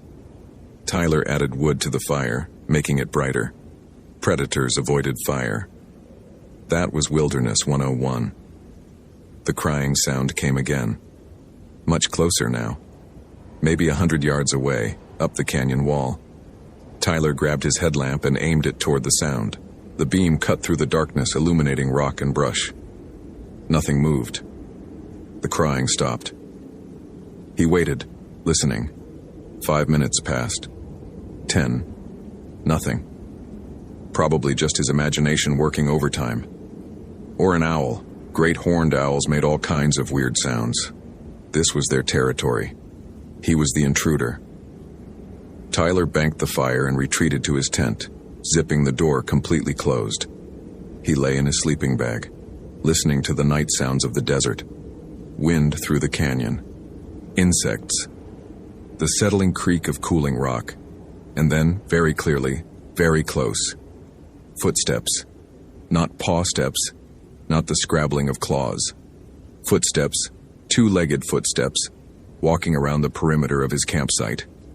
Tyler's heart hammered. There were no other campers. He checked the permit board. He was alone out here. Hello?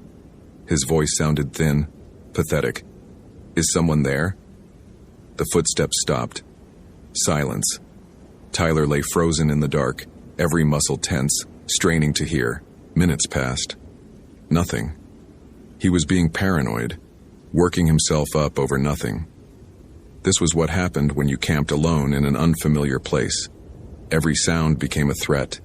Every shadow became a monster. It was just adrenaline and darkness playing tricks. Tyler forced himself to breathe slowly to relax. He was fine. Everything was fine.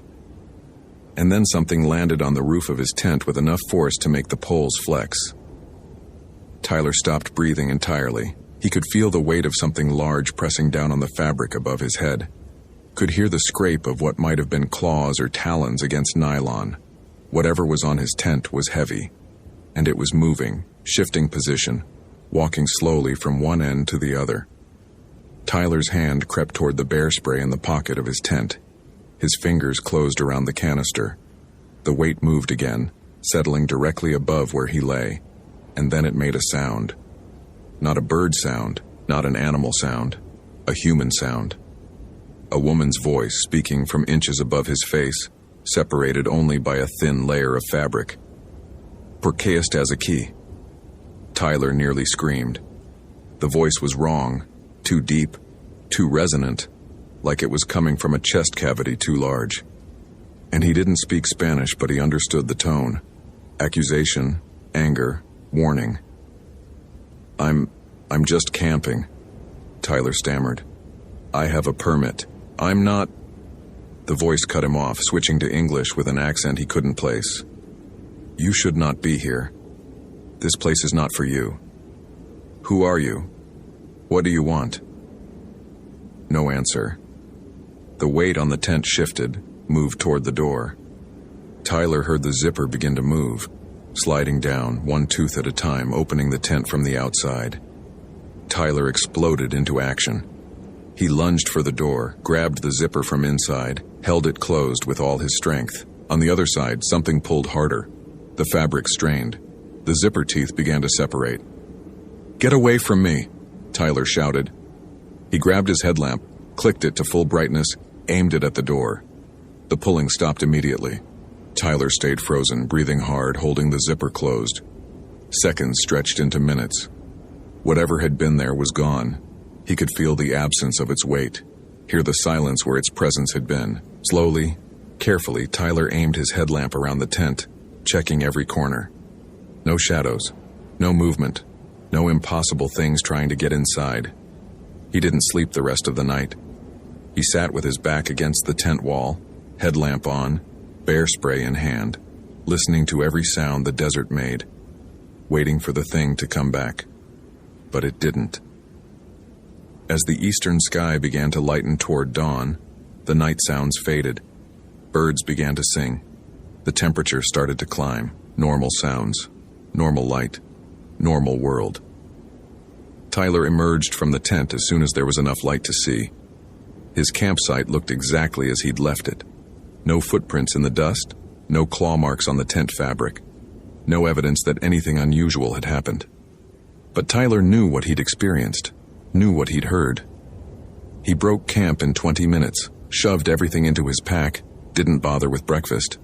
He needed to get out of this canyon. Needed to get back to the ranger station. Needed to report what had happened. As he hiked out, moving fast, Tyler kept looking over his shoulder. The canyon walls seemed taller now, more oppressive. The shadows seemed deeper. And once, glancing up at the canyon rim, he thought he saw a shape perched on the edge, large and dark and watching. But when he looked again, it was gone. James was doing paperwork, the last thing he wanted to do in his final week, when the radio crackled to life. Base to Unit 6, we have a walk-in at the visitor center. Solo backpacker from Pine Canyon says he needs to report an incident. He's pretty shaken up. James sighed. Copy. I'll head over. He found Tyler Morrison sitting on a bench outside the visitor center, looking exhausted and pale despite his obvious fitness. The kid, because that's what he was, couldn't be more than 22 or 23, clutched a water bottle like a lifeline. Mr. Morrison? I'm Ranger Hartley. I understand you had an incident at Pine Canyon. Tyler looked up at him with eyes that had seen something they didn't want to talk about. James recognized that look. He'd seen it before, on people who'd had close calls with mountain lions or gotten lost in the backcountry for days. Something was in my camp last night, something that wasn't human. James sat down beside him, pulled out his notebook. Tell me what happened. Tyler did. All of it. The crying sounds, the footsteps, the weight on his tent, the voice speaking Spanish and English, the thing trying to unzip his tent from outside. James listened without interrupting, taking careful notes. When Tyler finished, he was quiet for a moment, thinking. Did you see what it was? Get a visual? No, it was too dark, and I was too scared to look outside. But I heard it. I felt it. And Ranger, I'm telling you, that wasn't a bear or a mountain lion or any animal. It was something else. Let me ask you something. The voice you heard, could it have been another camper? Maybe someone who didn't have a permit was camping illegally? There was no one else. I checked the permit board, and no person could have gotten on top of my tent like that. The way it moved. Tyler shook his head. It wasn't right. It wasn't human movement. James made a note. Birds can land on tents. Owls, for instance. Large owls can be quite heavy. Tyler gave him a look that was equal parts frustration and fear. I know what a bird feels like. This was not a bird. And birds don't speak Spanish. Fair point. Okay, James said. I'm going to file this report. If you think of any other details, let me know. In the meantime, I'd suggest taking a rest day before heading out again. Backcountry can play tricks on you when you're alone, especially at night. You think I imagined it? Tyler's voice was flat. I think you experienced something that scared you. Whether it was an animal, another person, or something else, I don't know yet, but I'm going to look into it. Tyler stood up, shouldering his pack. You know what? Forget it. I can tell you don't believe me. That's fine. But I'm telling you, there's something wrong in that canyon. Something wrong in this whole park. I did my research before coming here. I read the stories about weird things happening in Big Bend. Lights in the desert. People going missing. I thought it was just folklore, but it's not, is it? What stories? James asked, though he had a sinking feeling he already knew. La Lechuza, the Owl Witch. I read about it last night after I heard the crying. There are dozens of reports from Big Bend over the years. Campers seeing giant owls. Hearing women crying in the desert. People who go into the backcountry and come back different. Or don't come back at all. Tyler met James's eyes. You've been here a long time. You must know about it. James chose his words carefully. I know the folklore, but in 27 years I've never seen anything that couldn't be explained rationally. Then you haven't been paying attention. Tyler walked away, leaving James sitting alone on the bench with his notebook full of details he didn't know what to do with. James spent the afternoon reviewing the incident reports Sarah had sent him, 7 reports over the last month, all describing unusual owl activity in various locations throughout the park. But when he cross-referenced them with a map, a pattern emerged. All 7 locations were in the southern part of the park, along the Rio Grande. All were remote backcountry sites. All were in areas that had once been, according to the historical records he dug up, considered sacred or forbidden by the indigenous peoples who had lived here long before white settlers arrived. James sat back in his chair, staring at the map. 27 years of rational thinking, of scientific explanation, of refusing to give in to superstition. All of it was being challenged by 7 incident reports and 1 terrified college kid. He could let it go. File the reports, warn the campers, let his replacement deal with it when they took over next week.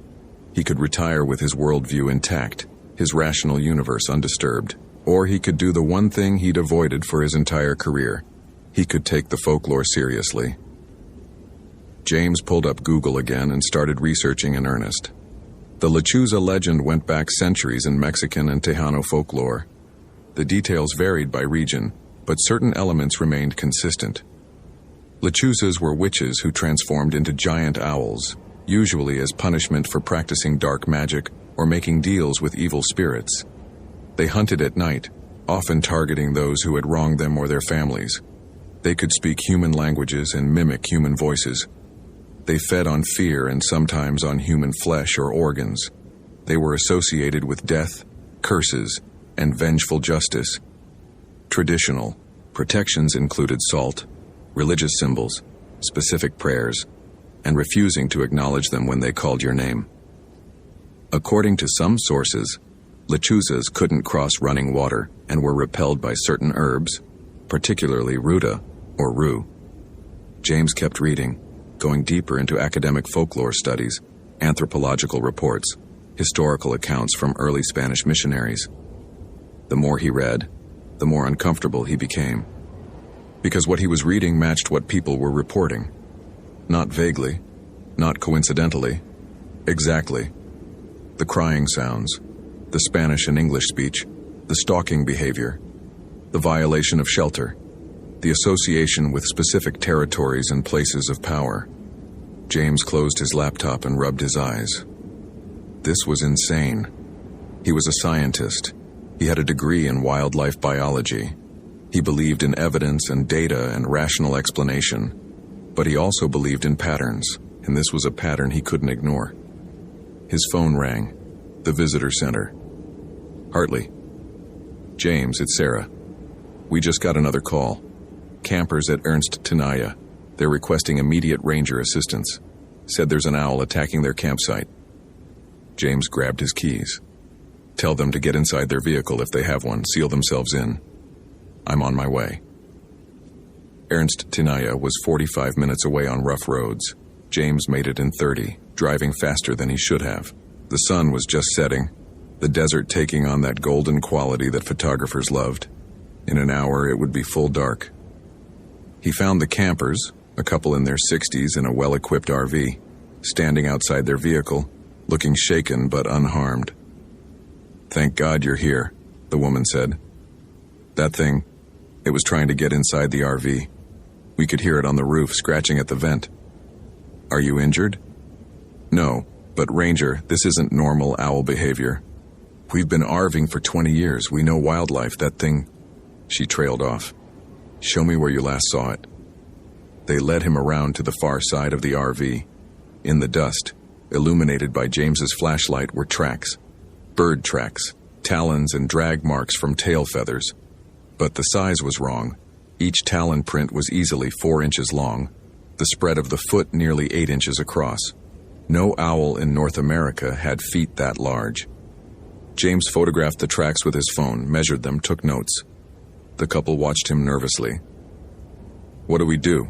the husband asked. "I want you to leave," James said. "Right now. Go back to the main campground at Rio Grande Village. Don't stop. Don't camp anywhere else.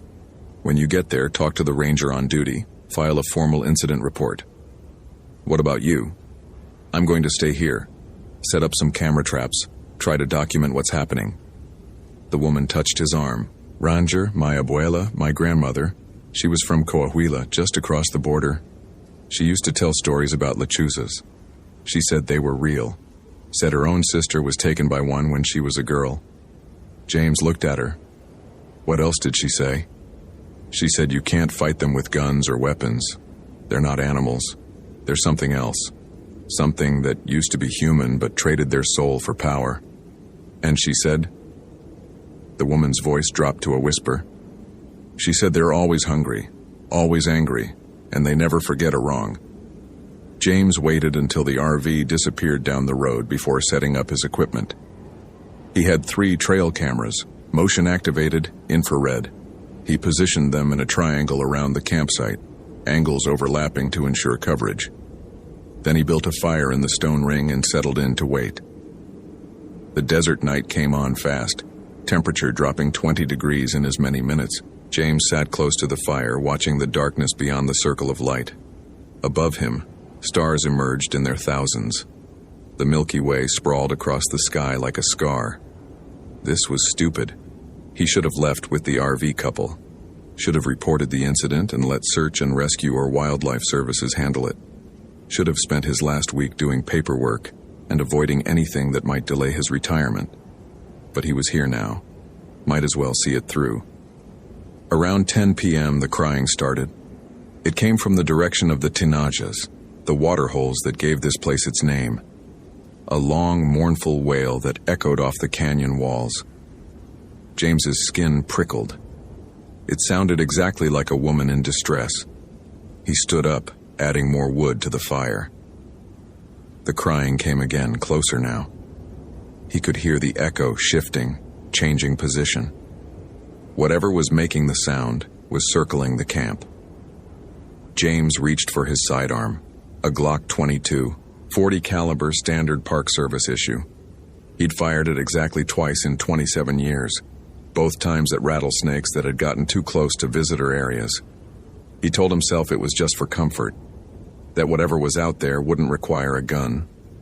He wasn't sure he believed that anymore. The crying stopped abruptly. Silence fell over the desert, so complete that James could hear his own heartbeat. He turned slowly, scanning the darkness beyond the firelight, and there at the very edge of the light, perched on a boulder perhaps 30 feet away, was the owl. It was massive, easily 4 feet tall, maybe larger. Its feathers were mottled brown and gray, its ear tufts prominent.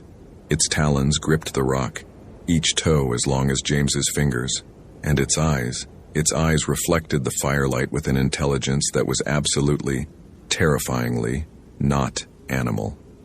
James stared at it. It stared back. "You're not real," James said quietly. "You're just a bird, a large great horned owl, that's all." The owl tilted its head at an angle no real owl's neck could achieve, and then it spoke. "You don't believe that." The voice was female, accented, old. It came from the owl, but also from somewhere else, as if the desert itself was speaking. James's hand tightened on his gun. "What are you?" "You know what I am. Your people have stories about me. Different words, different names. But you know. Lechuza." The word felt strange in James's mouth. The owl, the thing that looked like an owl, made a sound that might have been laughter. "That is one name. I had another once when I was like you, before I made my choice. You're not real. This isn't happening. Tell me, Ranger." The owl's wings spread wide, impossibly wide. In all your years in this desert, did you never wonder why some places feel different? Why certain canyons echo with voices when no one is there? Why people disappear from trails they know well? Why the old ones warned against traveling at night? James said nothing. His worldview was cracking. The rational framework he'd built his life on collapsing piece by piece. "This land remembers," the owl said. "It remembers who lived here before your people, who honored the old ways, who respected the boundaries between worlds.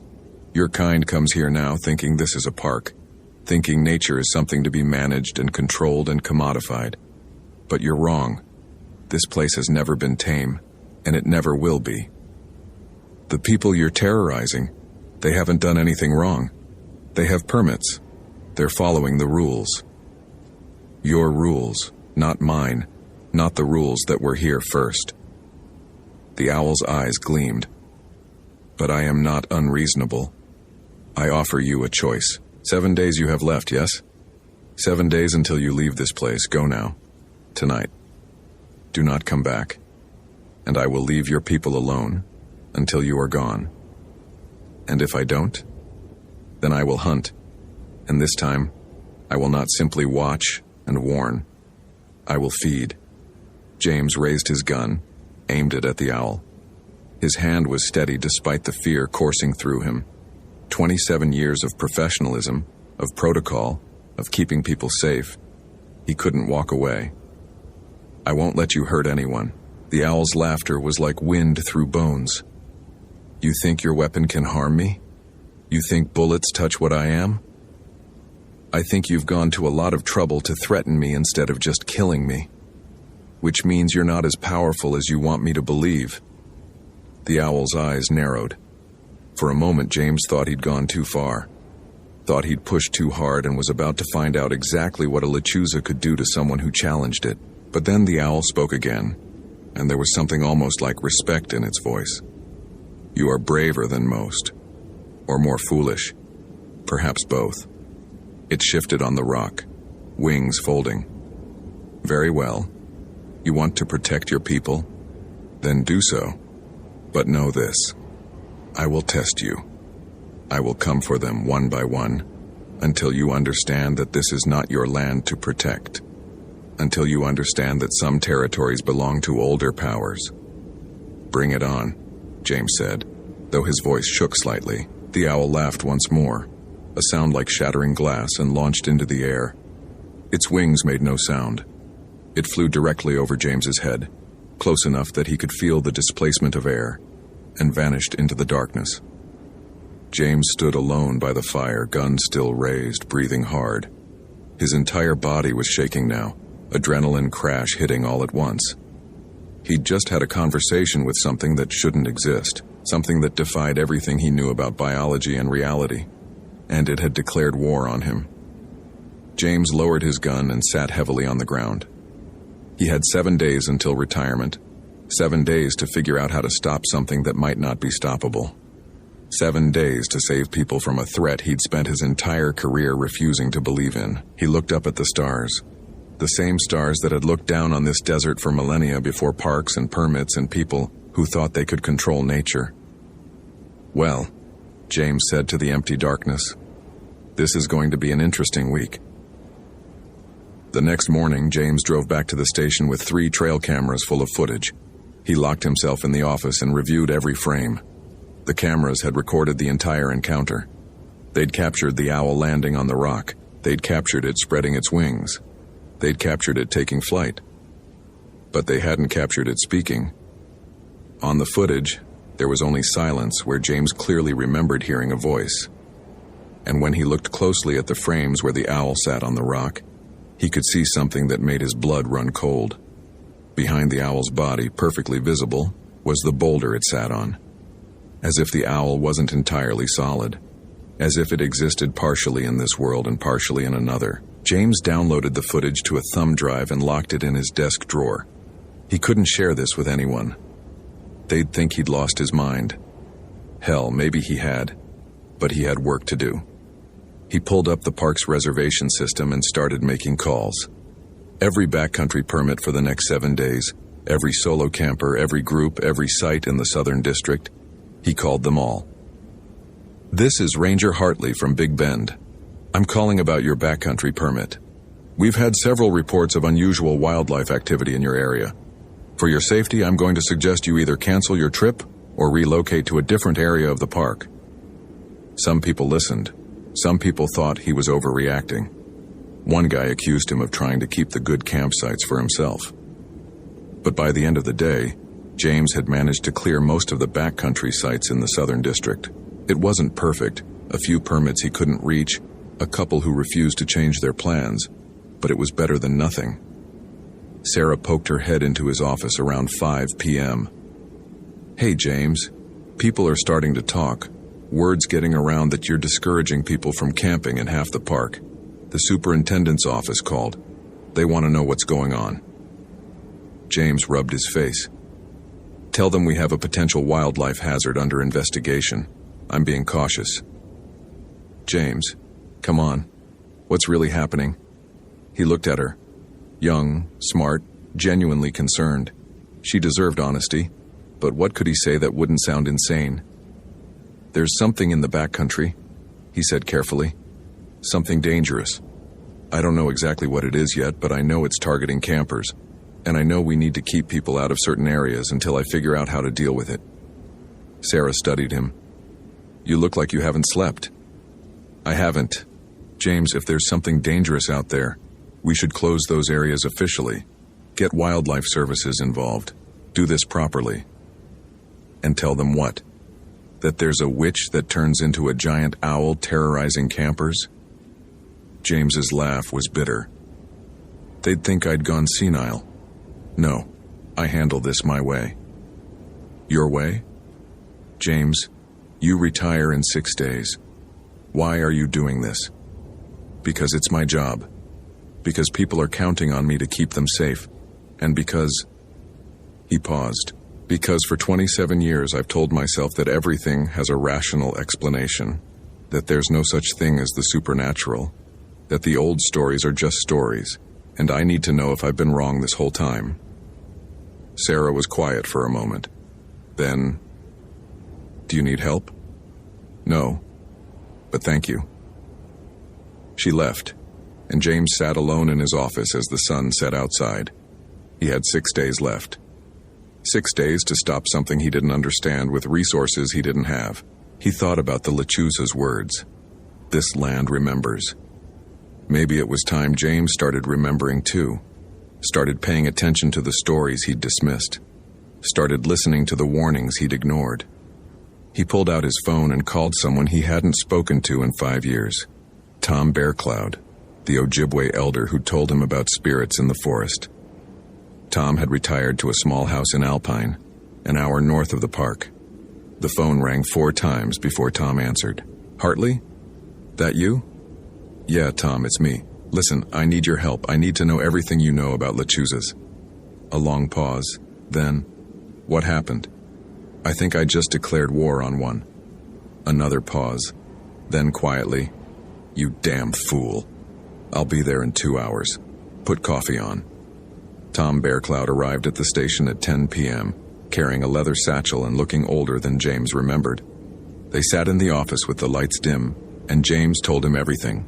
The reports, the encounter at Ernst Tinaya, the conversation with something that shouldn't exist. Tom listened without interrupting.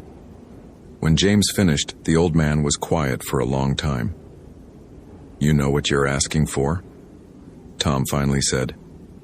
You're asking me to help you fight something that's been in this desert longer than your country has existed. Something that has power you don't understand and don't respect. I respect it now. Do you, or are you just scared?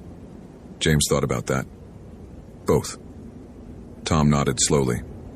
Good. Fear is honest. Fear is smart. He opened his satchel and pulled out several items. Bundles of dried herbs, small cloth pouches, what looked like carved bone. What you're dealing with, Lechuza, owl witch, whatever you want to call it, it's not just an animal. It's not even just a witch. It's something that traded its humanity for power. And that kind of magic, that kind of transformation, it has a cost. It twists the soul, makes hunger the only thing left. How do I stop it? You don't. Not really. Best you can do is drive it away for a while. Make it hurt enough that it decides easier prey is elsewhere. Tom laid out the herbs. This is ruta, rue. Lechuzas hate it. Smells toxic to them. And this, he held up a small pouch. Salt and ashes mixed with prayer. Not the prayer of your church, older prayers. The kind my people knew before missionaries came. I don't believe in prayer. You don't have to believe, you just have to do it. Tom met his eyes. Listen to me. If you're really going to do this, if you're really going to stand against this thing, you need to understand what you're fighting. It's not evil the way you think of evil. its wrongness. It's a violation of natural law. A human soul that couldn't die properly, that merged with something else, something from the spaces between. Between what? Between the world you see and the world that sees you back. Tom started bundling the herbs together, tying them with string. Hang these at entry points, doorways, tent flaps, windows. They won't stop it, but they'll slow it down. Make it work harder. And this. He pushed one of the cloth pouches across the desk. Wear this. Keep it close. It won't make you invisible, but it might make you less appetizing. James picked up the pouch. It felt warm, almost alive. What else? You can't fight it head on. It's stronger than you. Faster. It can fly, you can't. It can see in the dark. You need light.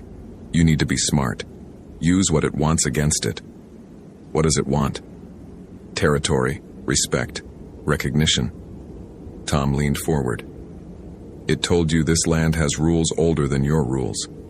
It's right. This desert belonged to other people before your government drew lines on a map and called it a park. The Lechuza sees itself as a guardian of those old boundaries, as enforcer of old laws. So I'm fighting for a principle it doesn't recognize. Exactly. James was quiet, thinking. Then, what if I acknowledged it, acknowledged its claim? Would that be enough? Maybe, maybe not. Lechuzas are individuals like people. Each one has its own story, its own grudges. This one might just want you gone, or it might want something more. Like what? Like blood. The word hung in the air between them. So either I leave, or someone dies. Those are my options? Tom's expression was grim. Or you die. It offered you safe passage out. That's more than most people get. James thought about his retirement cabin, about fishing and quiet and leaving all this behind, about 7 more days of paperwork and handover meetings and walking away clean, about 27 years of protecting people who came to this park trusting that someone was watching out for them. I'm not leaving, James said. Tom sighed. Then we'd better figure out how to keep you alive. They spent the next 3 hours planning. Tom drew maps of the Southern District, marking places that had traditional significance, sacred sites, burial grounds, locations where the boundary between worlds was thinner. The Lechuza's territory, essentially. You need to understand, Tom said. You're not dealing with an animal following instinct. You're dealing with intelligence, strategy. It will learn your patterns, anticipate your moves, use your own tactics against you. So how do I beat something smarter than me? You don't fight on its terms. You change the game. Tom tapped the map. Most of its activity has been here, in the canyons near the Rio Grande. But look at the pattern. It's avoiding this area. He circled a region northeast of Ernst Tinaya. This section has had 0 reports. Why? James studied the map. That's where the old army outpost was. Fort something. Built in the 1800s. Abandoned after 30 years. Fort Stockton Satellite, I remember. My grandfather worked there briefly before they shut it down. Tom pulled out another map, this one hand-drawn and very old. According to the old stories, that area was already forbidden when white settlers arrived. The Yumano people who lived here before, they wouldn't go near it. Said something terrible happened there. A massacre, maybe. Or a curse. The fort got abandoned because soldiers kept disappearing. Officially, they blamed desertion and Apache raids. But the real reason was something else. So I'm supposed to lure a supernatural creature into an area avoided by other supernatural creatures? Sometimes the enemy of your enemy is just another enemy. But if you're lucky, they'll fight each other and leave you alone. It was insane. All of it was insane. James should be filing reports and signing paperwork, not planning battles with folklore armed with herbs and salt. But here he was. I need bait, James said. Something to draw it out. Tom looked at him seriously. You're the bait, James. It challenged you personally. It wants you gone. You've become part of its territory dispute. Great. But that's also your advantage. It's focused on you, which means as long as you're drawing its attention, other people are safer. James thought about that. thought about 5 more days of protecting campers by putting himself between them and something that hunted humans. "Okay," he said. "I'll be bait. But I'm doing it on my terms, in a location I choose. And I'm going to document everything. Because if this thing takes me, I want evidence that I wasn't just some crazy old ranger who lost his mind in his final week." Tom pulled out one more item from his satchel, a small digital recorder, old but functional. "Keep this running. Whatever happens, you document it." The next 4 days were the longest of James's life. He spent his days clearing campers from high-risk areas, setting up monitoring equipment, consulting with Tom about traditional protections. He strung rue bundles at campground entrances. He mixed salt and ash and prayer into lines across trails. He did things he'd spent 27 years scoffing at, and did them with absolute seriousness. Because every night the Lechuza came, it didn't attack directly. That wasn't its way. Instead, it probed, tested, learned. Night 1. James woke at 2 a.m. to find scratches on his truck windshield, 4 parallel gouges that hadn't been there before. Night 2. All the monitoring equipment in the Southern District failed simultaneously at sunset. Every camera, every sensor, every battery-powered device, dead. Night 3. James received a phone call at midnight from his own number. When he answered, he heard his own voice saying, "You can't win this." Night 4. Sarah didn't show up for work. They found her at home, alive but suffering from what doctors called severe anxiety attack.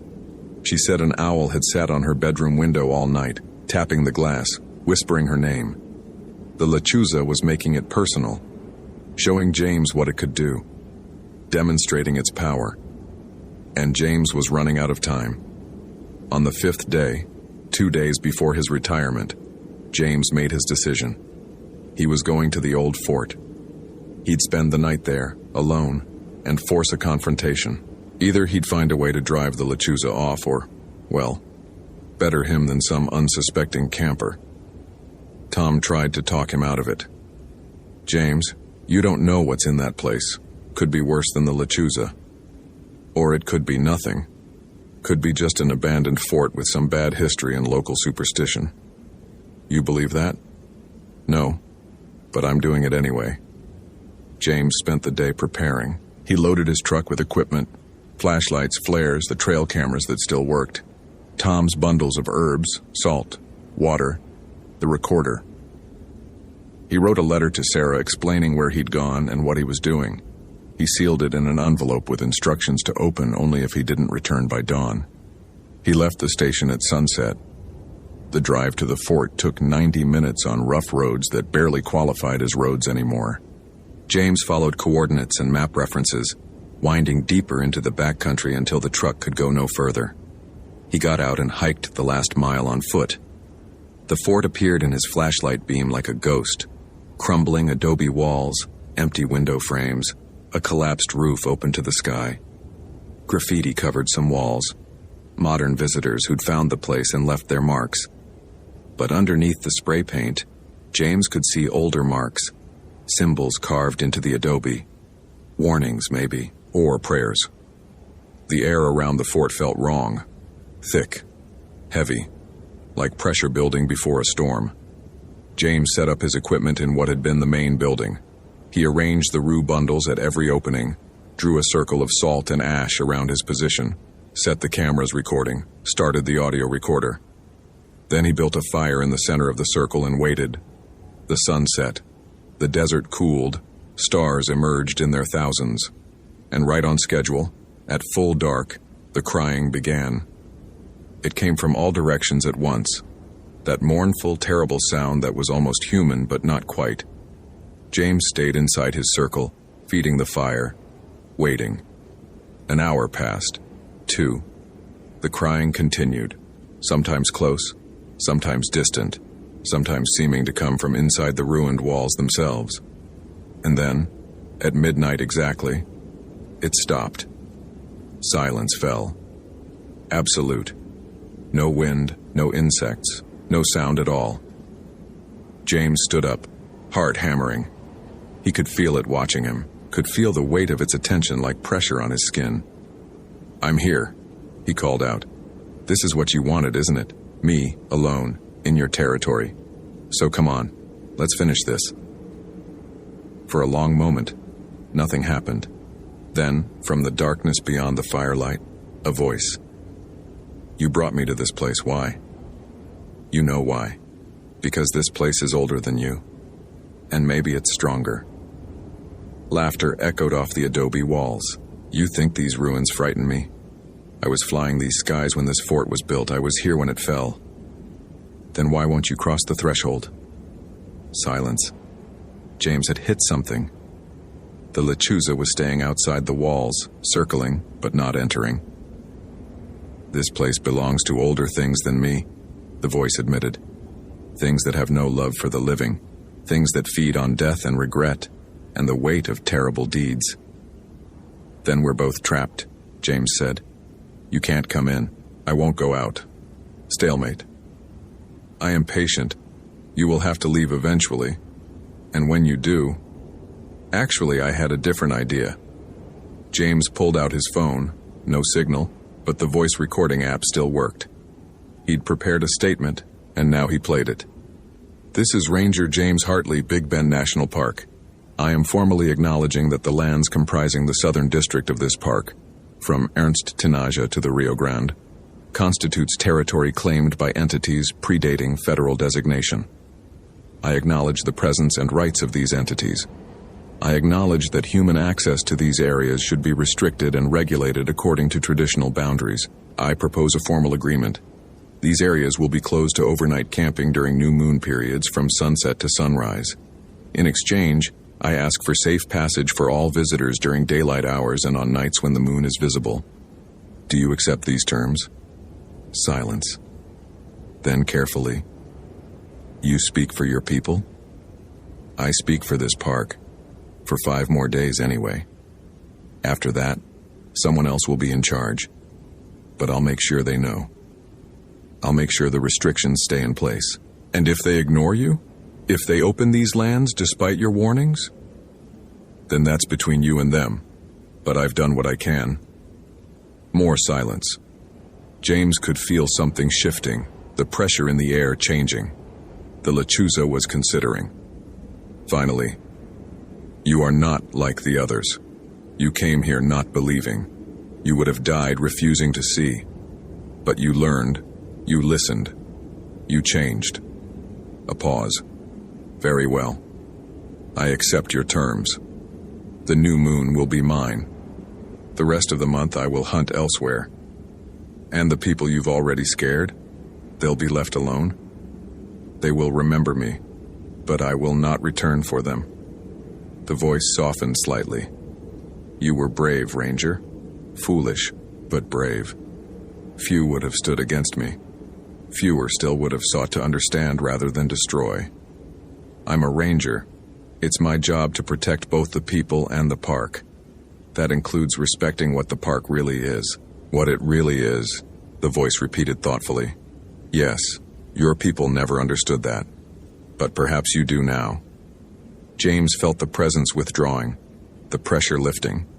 The lechuza was leaving, accepting his terms, agreeing to boundaries. "Wait," James called out. "One more thing, what were you before you became this?" Silence. Then, so quietly he almost missed it. "I was a mother. My children were taken by soldiers, murdered. I made a bargain for power to punish those who took them. And when that was done, I had nothing left but hunger and anger and memory. I have been this way for 200 years. I do not remember kindness. I do not remember mercy. I remember only territory and vengeance." "I'm sorry," James said, and meant it. "So am I." And then she was gone.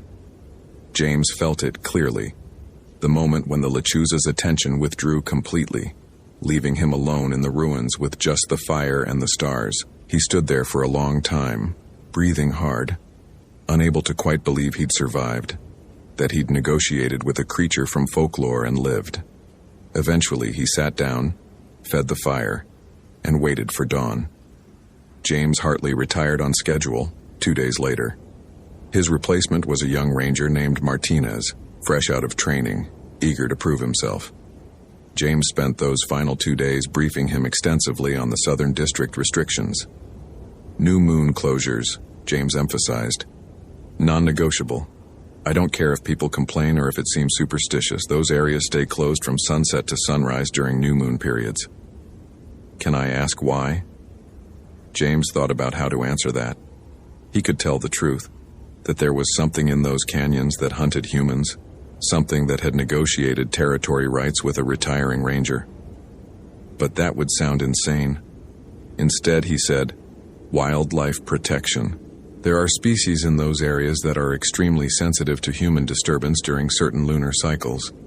The restrictions are based on extensive observation and traditional ecological knowledge from indigenous consultants. It was true, in a way. Martinez accepted it, added the restrictions to his procedures manual, and promised to enforce them. James spent his last hours at the station cleaning out his desk, saying goodbyes, trying to process everything that had happened. Sarah hugged him, told him she'd miss him. Tom stopped by with a bottle of whiskey and a knowing look. You survived, Tom said simply. Barely.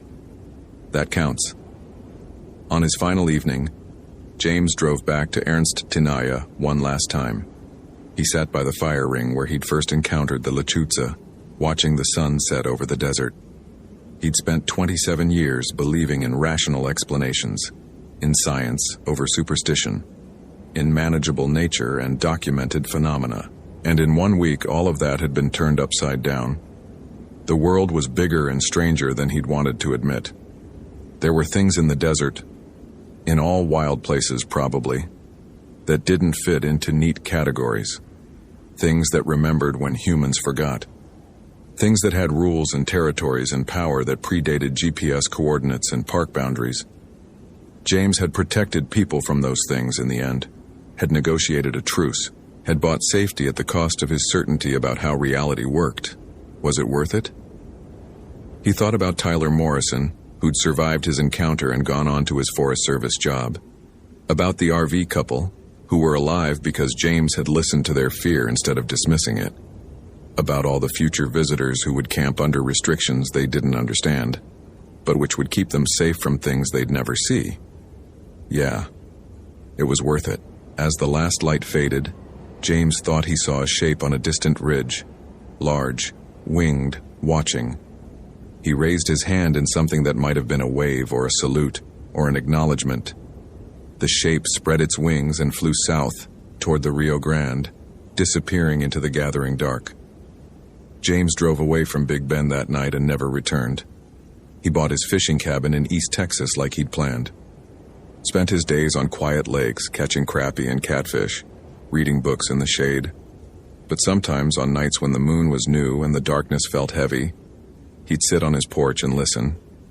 And sometimes he'd hear, very faintly, carried on wind from the southwest, the cry of something that was and wasn't an owl, and James would raise his coffee cup to the darkness.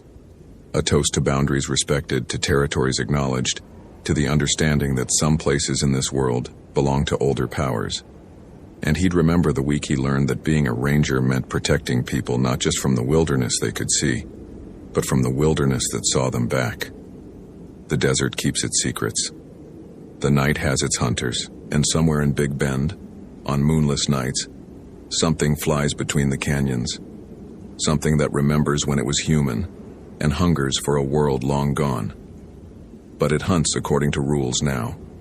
Boundaries negotiated by a retiring ranger who learned in his final week that respect matters more than understanding, that acknowledgement matters more than belief, that some territories are eternal, no matter what maps we draw, and that's enough.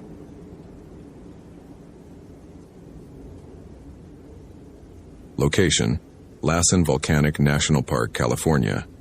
Date: August 19, 2019.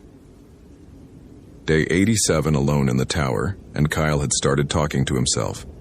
Not just muttering or thinking aloud, actual conversations complete with pauses for the imaginary other person to respond.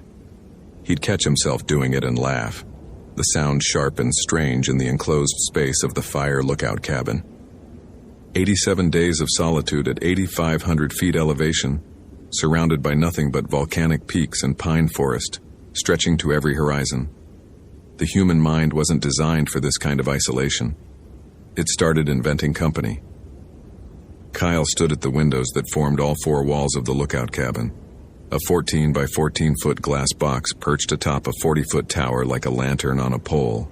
360 degrees of visibility, able to see for 30 miles in every direction on a clear day. His job was simple. Watch for smoke. Spot fires before they grew from cigarette-sized to catastrophe-sized. In a drought year like this one, with California burning and the Forest Service stretched thin, fire lookouts weren't romantic throwbacks. They were essential. The sunset was painting Lassen Peak orange and purple, the 457-foot volcano dominating the northern view like a broken tooth. Wisps of steam rose from fumaroles on its flanks, reminders that the mountain had erupted as recently as 1915 and could do so again. The whole park was volcanic. Cinder cones, lava flows, boiling mud pots, sulfur vents. Standing water steamed. The ground was warm to the touch in places. It was beautiful and alien and utterly indifferent to human presence. Kyle had been alone since June 1st. 3 months of waking at dawn, scanning the horizon with binoculars, marking weather observations every hour, eating freeze-dried meals rehydrated with water from the cistern, reading paperback novels by lamplight, sleeping in a narrow cot that folded against the wall. His only human contact was the radio, daily check-ins with the district office, occasional chatter with other lookouts scattered across the Cascade Range. Some days he didn't speak aloud at all except to say, "Clear, no smoke," into the radio handset. The isolation was supposed to be peaceful, meditative, a chance to disconnect from the digital world and reconnect with nature. That's what the recruitment material said. What they didn't mention was how the silence could become oppressive, how the endless watching could make you feel like you were the one being observed, how after weeks alone your mind started playing tricks. Kyle had started noticing the deer 3 weeks ago, not unusual in itself. Mule deer were common in Lassen, wandering through the volcanic landscape, browsing on shrubs and grasses. Kyle saw them daily, sometimes in groups of 5 or 6, but these deer were different. They appeared around the tower every evening right at sunset, always the same number, 7 of them, and they didn't behave like normal deer. Normal deer were skittish, alert, their heads constantly moving, ears swiveling to catch every sound, ready to bolt at the first hint of danger.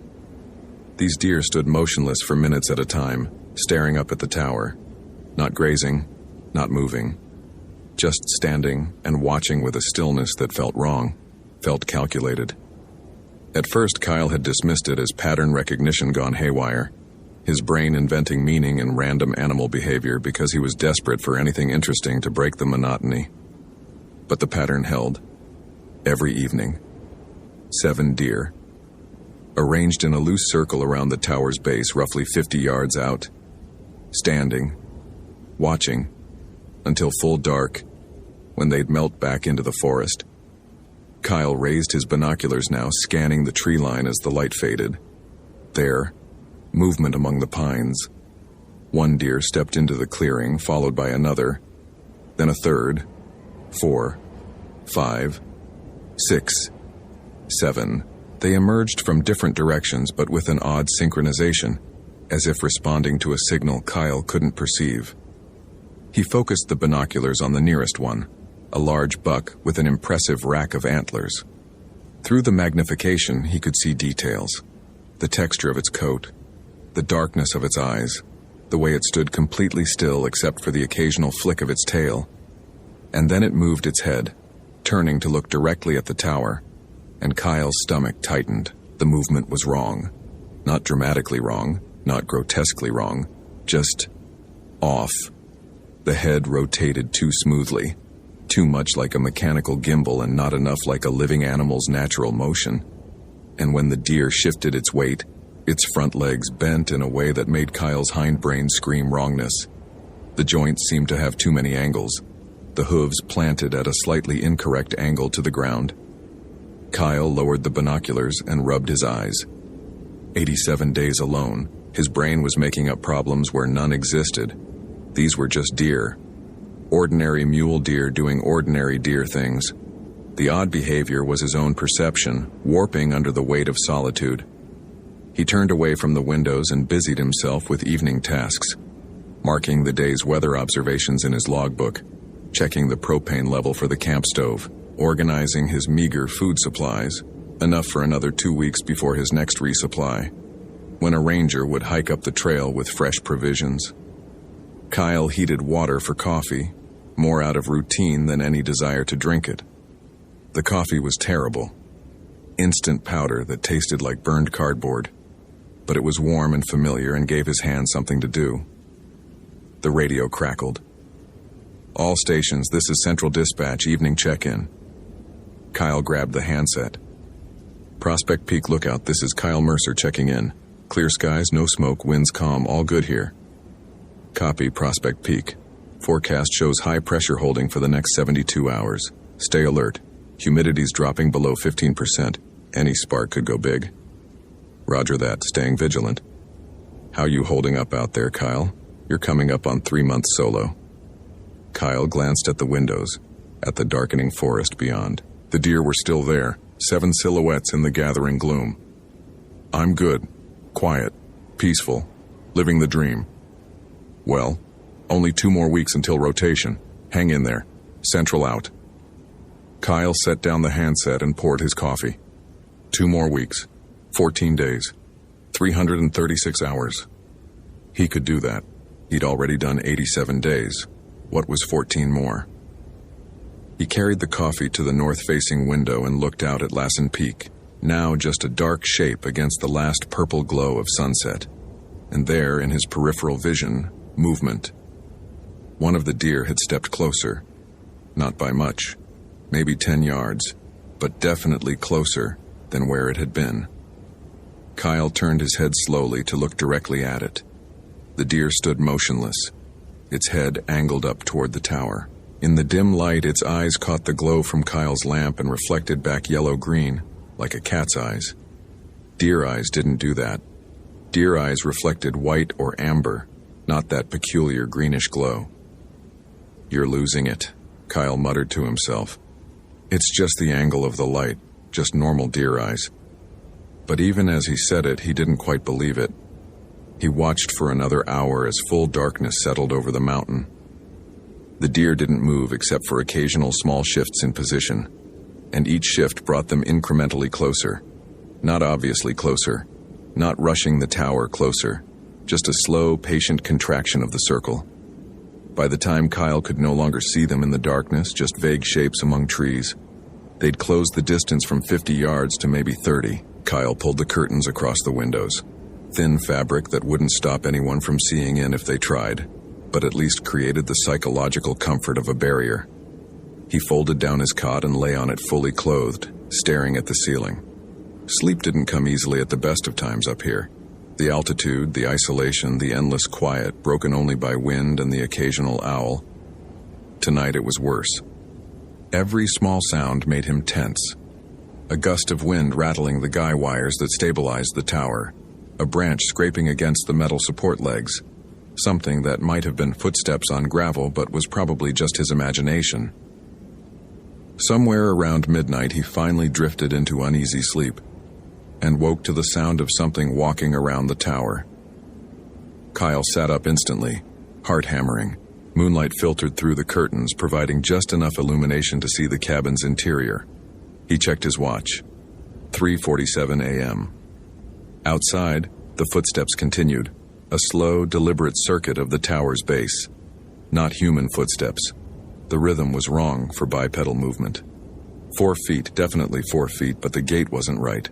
The spacing between steps was irregular, as if whatever was walking couldn't quite remember how quadrupedal locomotion was supposed to work. Kyle moved silently to the east window and pulled the curtain back an inch. The tower stood in a small clearing surrounded by pine forest, 40 feet of metal and wood elevating the cabin high enough to see over the trees. Directly below, illuminated by moonlight, was one of the deer. It was walking in a circle around the tower's base, its head tilted up at an unnatural angle, staring at the cabin above. As Kyle watched, it completed the circuit and began another lap. The movement was mechanical, obsessive, not an animal checking its territory or looking for food. This was something else. This was reconnaissance. Kyle let the curtain fall and backed away from the window. His rational mind offered explanations. Nocturnal animals were active at night. Deer sometimes exhibited unusual behavior. He was sleep-deprived and misinterpreting normal wildlife activity. But the animal part of his brain, the part inherited from ancestors who'd survived by recognizing predators, was screaming danger. He went to the radio and picked up the handset, then hesitated. What was he going to say? That a deer was walking around his tower and it made him uncomfortable? Central Dispatch would think he'd cracked from isolation. They might pull him off the mountain early, mark him as unsuitable for solo assignments. His career would be over before it properly started. Kyle set down the handset without transmitting. The footsteps below continued for another 10 minutes, then stopped. Kyle waited in silence, barely breathing, listening. Nothing. He crept back to the window and looked out. The deer was gone. The clearing was empty. He didn't sleep again that night. Dawn broke clear and hot, the sun rising over the Warner Mountains to the east and turning the volcanic landscape gold. Kyle made coffee and performed his morning routine on autopilot. Weather observations, radio check-in, visual scan for smoke. Everything normal, everything fine. The night's strangeness seemed absurd in daylight. He was halfway through his powdered eggs when he noticed the marks. From the cabin's elevation, Kyle could see the ground clearly around the tower's base. The area was mostly bare earth and volcanic gravel, with sparse grass and low shrubs. Easy to spot any disturbance. And there in the dusty soil were tracks. Dozens of them, not arranged in the scattered random pattern of animals passing through. These tracks formed concentric circles around the tower. Multiple laps, overlapping, as if something, or several somethings, had walked around and around the structure throughout the night. Kyle grabbed his binoculars and focused on the tracks. They looked like deer tracks. The distinctive split hoof shape was clear, but the depth was wrong. Too uniform, as if whatever made them had exactly the same weight on each foot, distributed with mechanical precision. Real animals shifted their weight, left deeper impressions on some steps, lighter on others. These tracks were eerily consistent, and there was something else. Mixed among the deer tracks were others, similar in shape but larger, with a different depth pattern, as if whatever made them had more weight distributed over a smaller surface area. The spacing suggested a longer stride. Kyle traced the line of these larger tracks with his binoculars, following them from the clearing into the tree line, and something was watching him. At the forest edge, barely visible among the pines, stood one of the deer. The large buck from last night, antlers spreading like skeletal hands. It was completely motionless, oriented directly toward the tower, and even from this distance Kyle could feel its attention focused on him with laser intensity. He lowered the binoculars. When he raised them again, the deer was gone.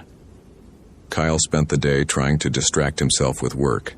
He cleaned the cabin's windows, organized his equipment, read weather reports from other stations, attempted to make progress on the novel he'd been slogging through for 2 weeks. But his attention kept drifting to the windows, to the forest, to the question of whether he was being watched. The deer appeared again at sunset. All 7 of them, emerging from the trees in that same unsettling synchronization. This time they were closer from the start, maybe 20 yards from the tower base.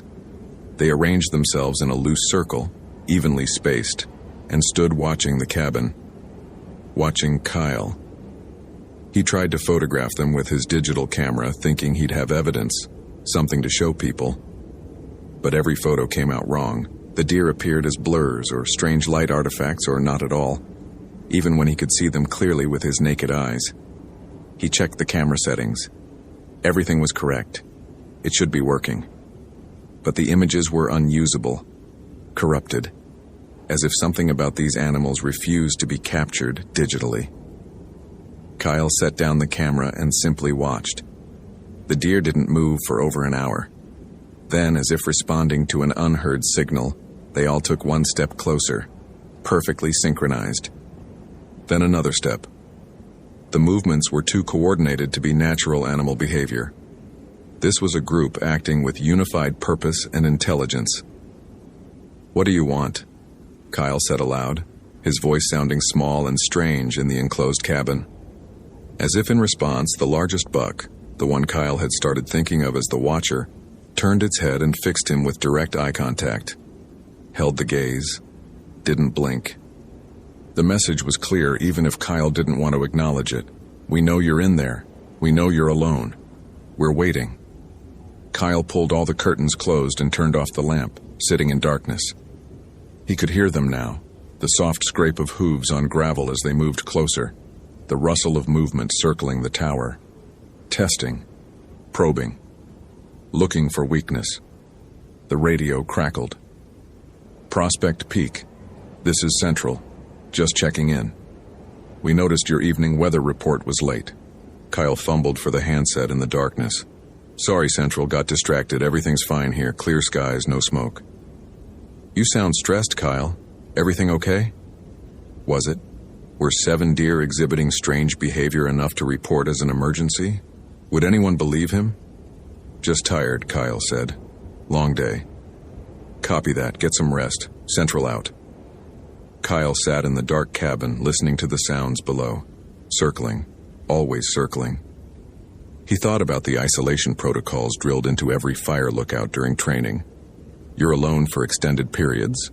Your mind will play tricks. If you need help, call immediately. But what if calling for help meant admitting he couldn't handle the assignment? What if this was all in his head? The circling stopped suddenly. Complete silence. Then, scraping. Metal on metal. Something was testing the tower's support legs. The ladder. The hatch that led from the ladder into the cabin floor. Kyle's breath caught. The hatch was secured with a simple latch, designed to keep it from blowing open in wind, not to keep anything out. If something wanted in badly enough. The scraping stopped. Silence again, somehow worse than the sound. Kyle sat frozen in darkness for what felt like hours. Eventually, exhaustion overcame fear and he dozed in the chair, waking repeatedly to check the windows, seeing nothing but darkness and occasionally catching a glimpse of movement at the edge of the clearing. When dawn finally came, the deer were gone, but the tracks had multiplied. Dozens of circuits around the tower, patterns overlapping into a maze of prints, and there, next to the base of the tower, were long scratches in the dirt, parallel lines like something had dragged claws or hooves in systematic patterns, testing the ground, measuring, planning. Day 88, day 89, day 90. The pattern continued. Each night the deer returned, closer and more numerous. Kyle counted 8 now, then 9, then 11. They didn't appear all at once anymore. They filtered in from the forest over the course of the evening, taking up positions around the tower until he was surrounded. And each night they pushed the boundary closer, tightening the circle. Kyle stopped sleeping, or couldn't sleep. The distinction blurred. He dozed in fitful bursts during the day, jerking awake at every sound.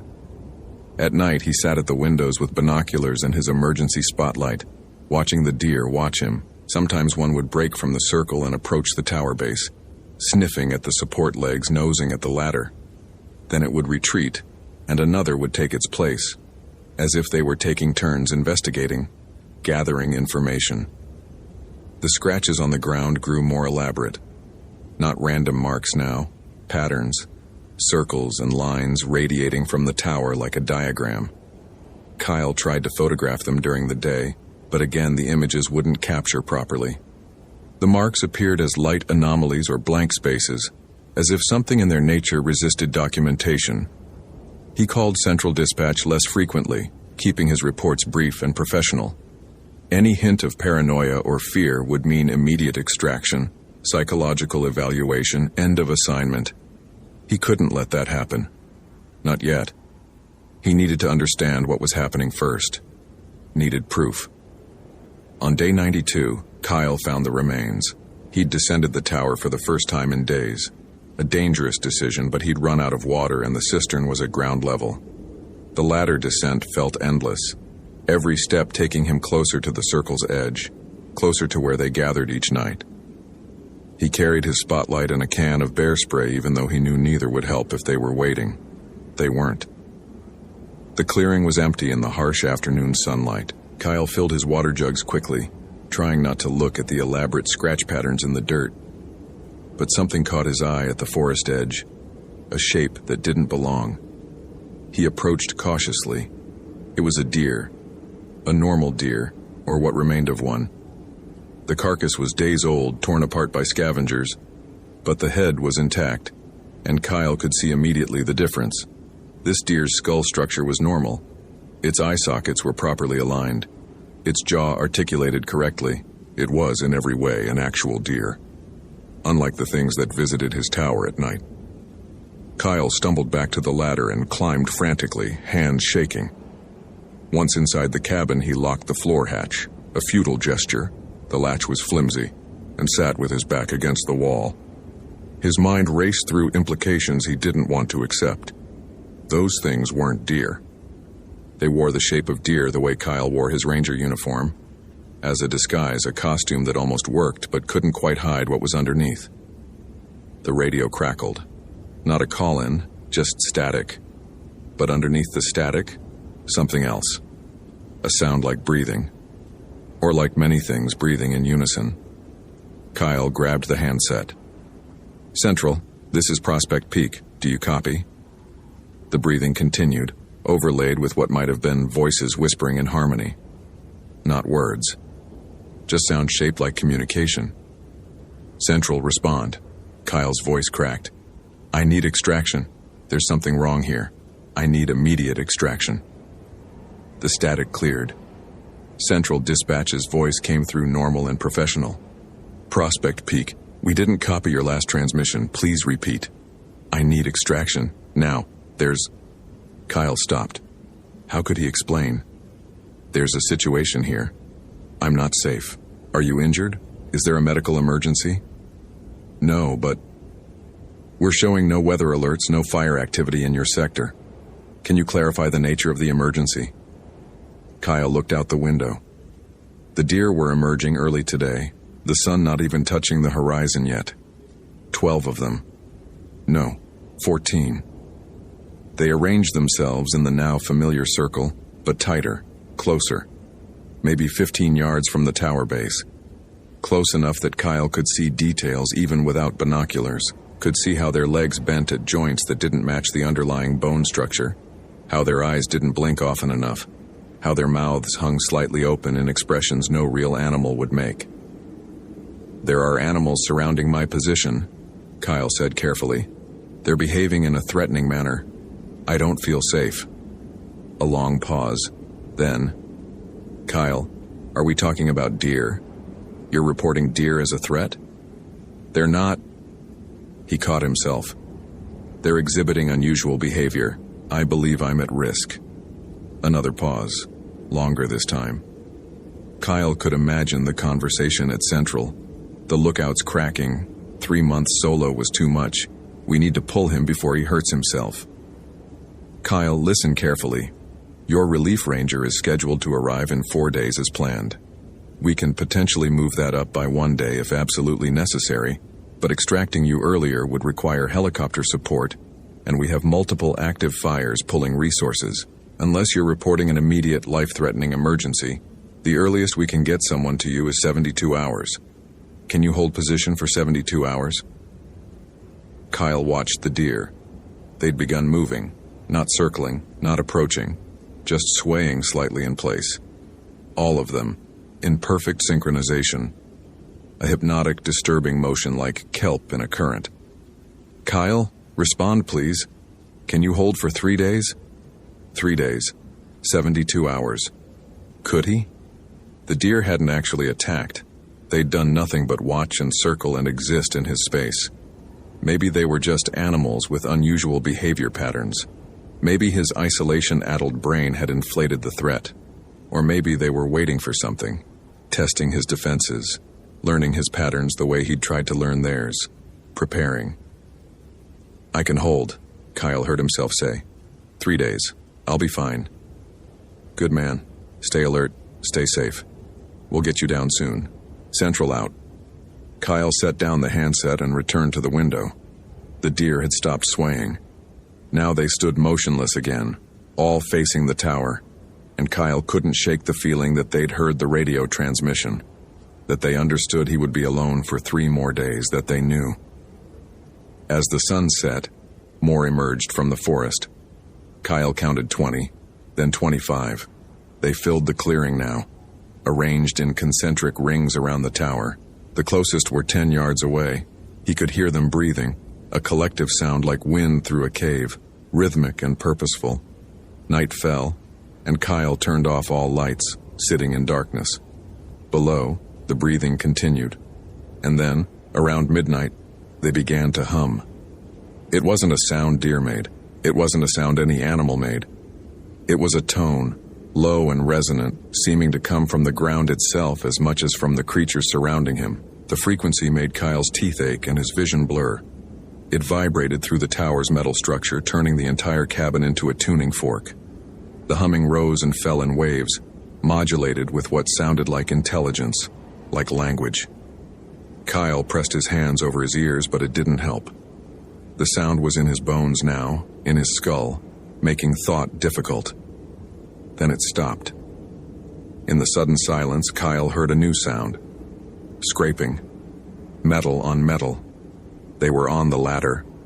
Multiple sets of hooves on the metal rungs, climbing, ascending toward the cabin floor and the flimsy latch that was the only barrier between Kyle and whatever these things were. Kyle grabbed his spotlight and aimed it at the floor hatch. The scraping grew louder, closer. He could see the hatch beginning to rattle as something pushed against it from below.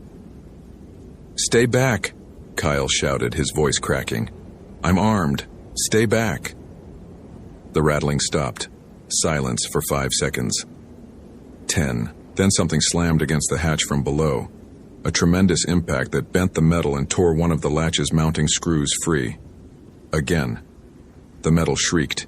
Again. The second screw popped loose and the latch hung by a single fastener. Kyle backed against the opposite wall. Bear spray in one hand, spotlight in the other. Utterly inadequate weapons against whatever was coming through that hatch.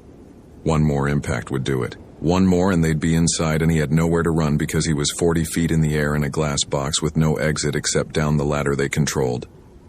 The silence stretched. The hatch hung crooked, held by a single screw, but nothing came through. Minutes passed. 5. 10. Kyle didn't move, didn't breathe, waiting for the final assault. It didn't come. Eventually, the scraping resumed, but descending now, moving down the ladder. Retreating, Kyle waited another hour before approaching the damaged hatch, shining his spotlight through the gap. The ladder was empty. Below, in the moonlit clearing, the deer had withdrawn to the forest edge, watching, waiting. They demonstrated they could break in whenever they wanted. The hatch wouldn't stop them. The walls wouldn't stop them. Kyle's presence in the tower was by their permission, not his own strength. They were just choosing not to come in yet. Dikeo. Day 93. Dawned gray and ominous. Smoke from distant fires hazing the horizon. Kyle hadn't slept. He'd spent the night sitting with his back to the wall, spotlight and bear spray ready, watching the broken hatch and the windows and the forest beyond. At first light, he'd used wire to secure the hatch, knowing it was pointless but needing to do something. Anything. The deer were gone during the day now, but Kyle could feel them out there in the forest, watching from the shadows. 40 or 50 of them, he estimated, maybe more. The forest around Prospect Peak had never supported that many deer. They were coming from elsewhere, gathering, assembling a force. For what? Kyle tried the radio. "Central, this is Prospect Peak. I need to update my situation report." Static. He adjusted the frequency, tried again. More static. "Central Dispatch, this is Prospect Peak Lookout. Do you copy?" Nothing. The radio was working. He could hear the carrier wave, the background hiss of open channel. But no one was responding. Or no one was there. Or something was blocking the transmission? Kyle tried for an hour, cycling through all available frequencies. Weather channels, emergency channels, ranger-to-ranger frequencies. All empty, all silent except for that underlying hiss that sometimes sounded like breathing, like the collective exhalation of the things surrounding his tower. He was cut off. Truly alone now. No help coming. Just him and them and 2 days until his relief ranger hiked up the trail. If the ranger could even reach the tower, if the things would let anyone approach. Kyle spent the day preparing. He had minimal supplies. The tower wasn't designed as a fortress, but he inventoried everything. 2 cans of bear spray, a multi-tool, 50 feet of rope, a fire extinguisher, batteries, his spotlight, matches, propane for the stove. He moved everything flammable away from the walls, cleared the center of the cabin, tried to think tactically even though he had no idea what he was facing or how to fight it. The sun began its descent toward the horizon. Kyle watched it go with dread, counting down the minutes until they returned. He'd turned the cabin into as much of a defensive position as possible, but he had no illusions. If they wanted in, they'd get in. The question was why they hadn't yet. What were they waiting for? Sunset came. The deer emerged. 30 of them. 40. 50. They filled the clearing and spilled into the forest beyond, a living wall surrounding the tower. All facing in, all motionless, all watching. Kyle couldn't see the large buck, the watcher at first, then spotted it at the circle's north edge, larger than the others, antlers spreading like a crown. Full darkness fell, and the humming began again. Louder this time, coming from dozens of throats in harmony.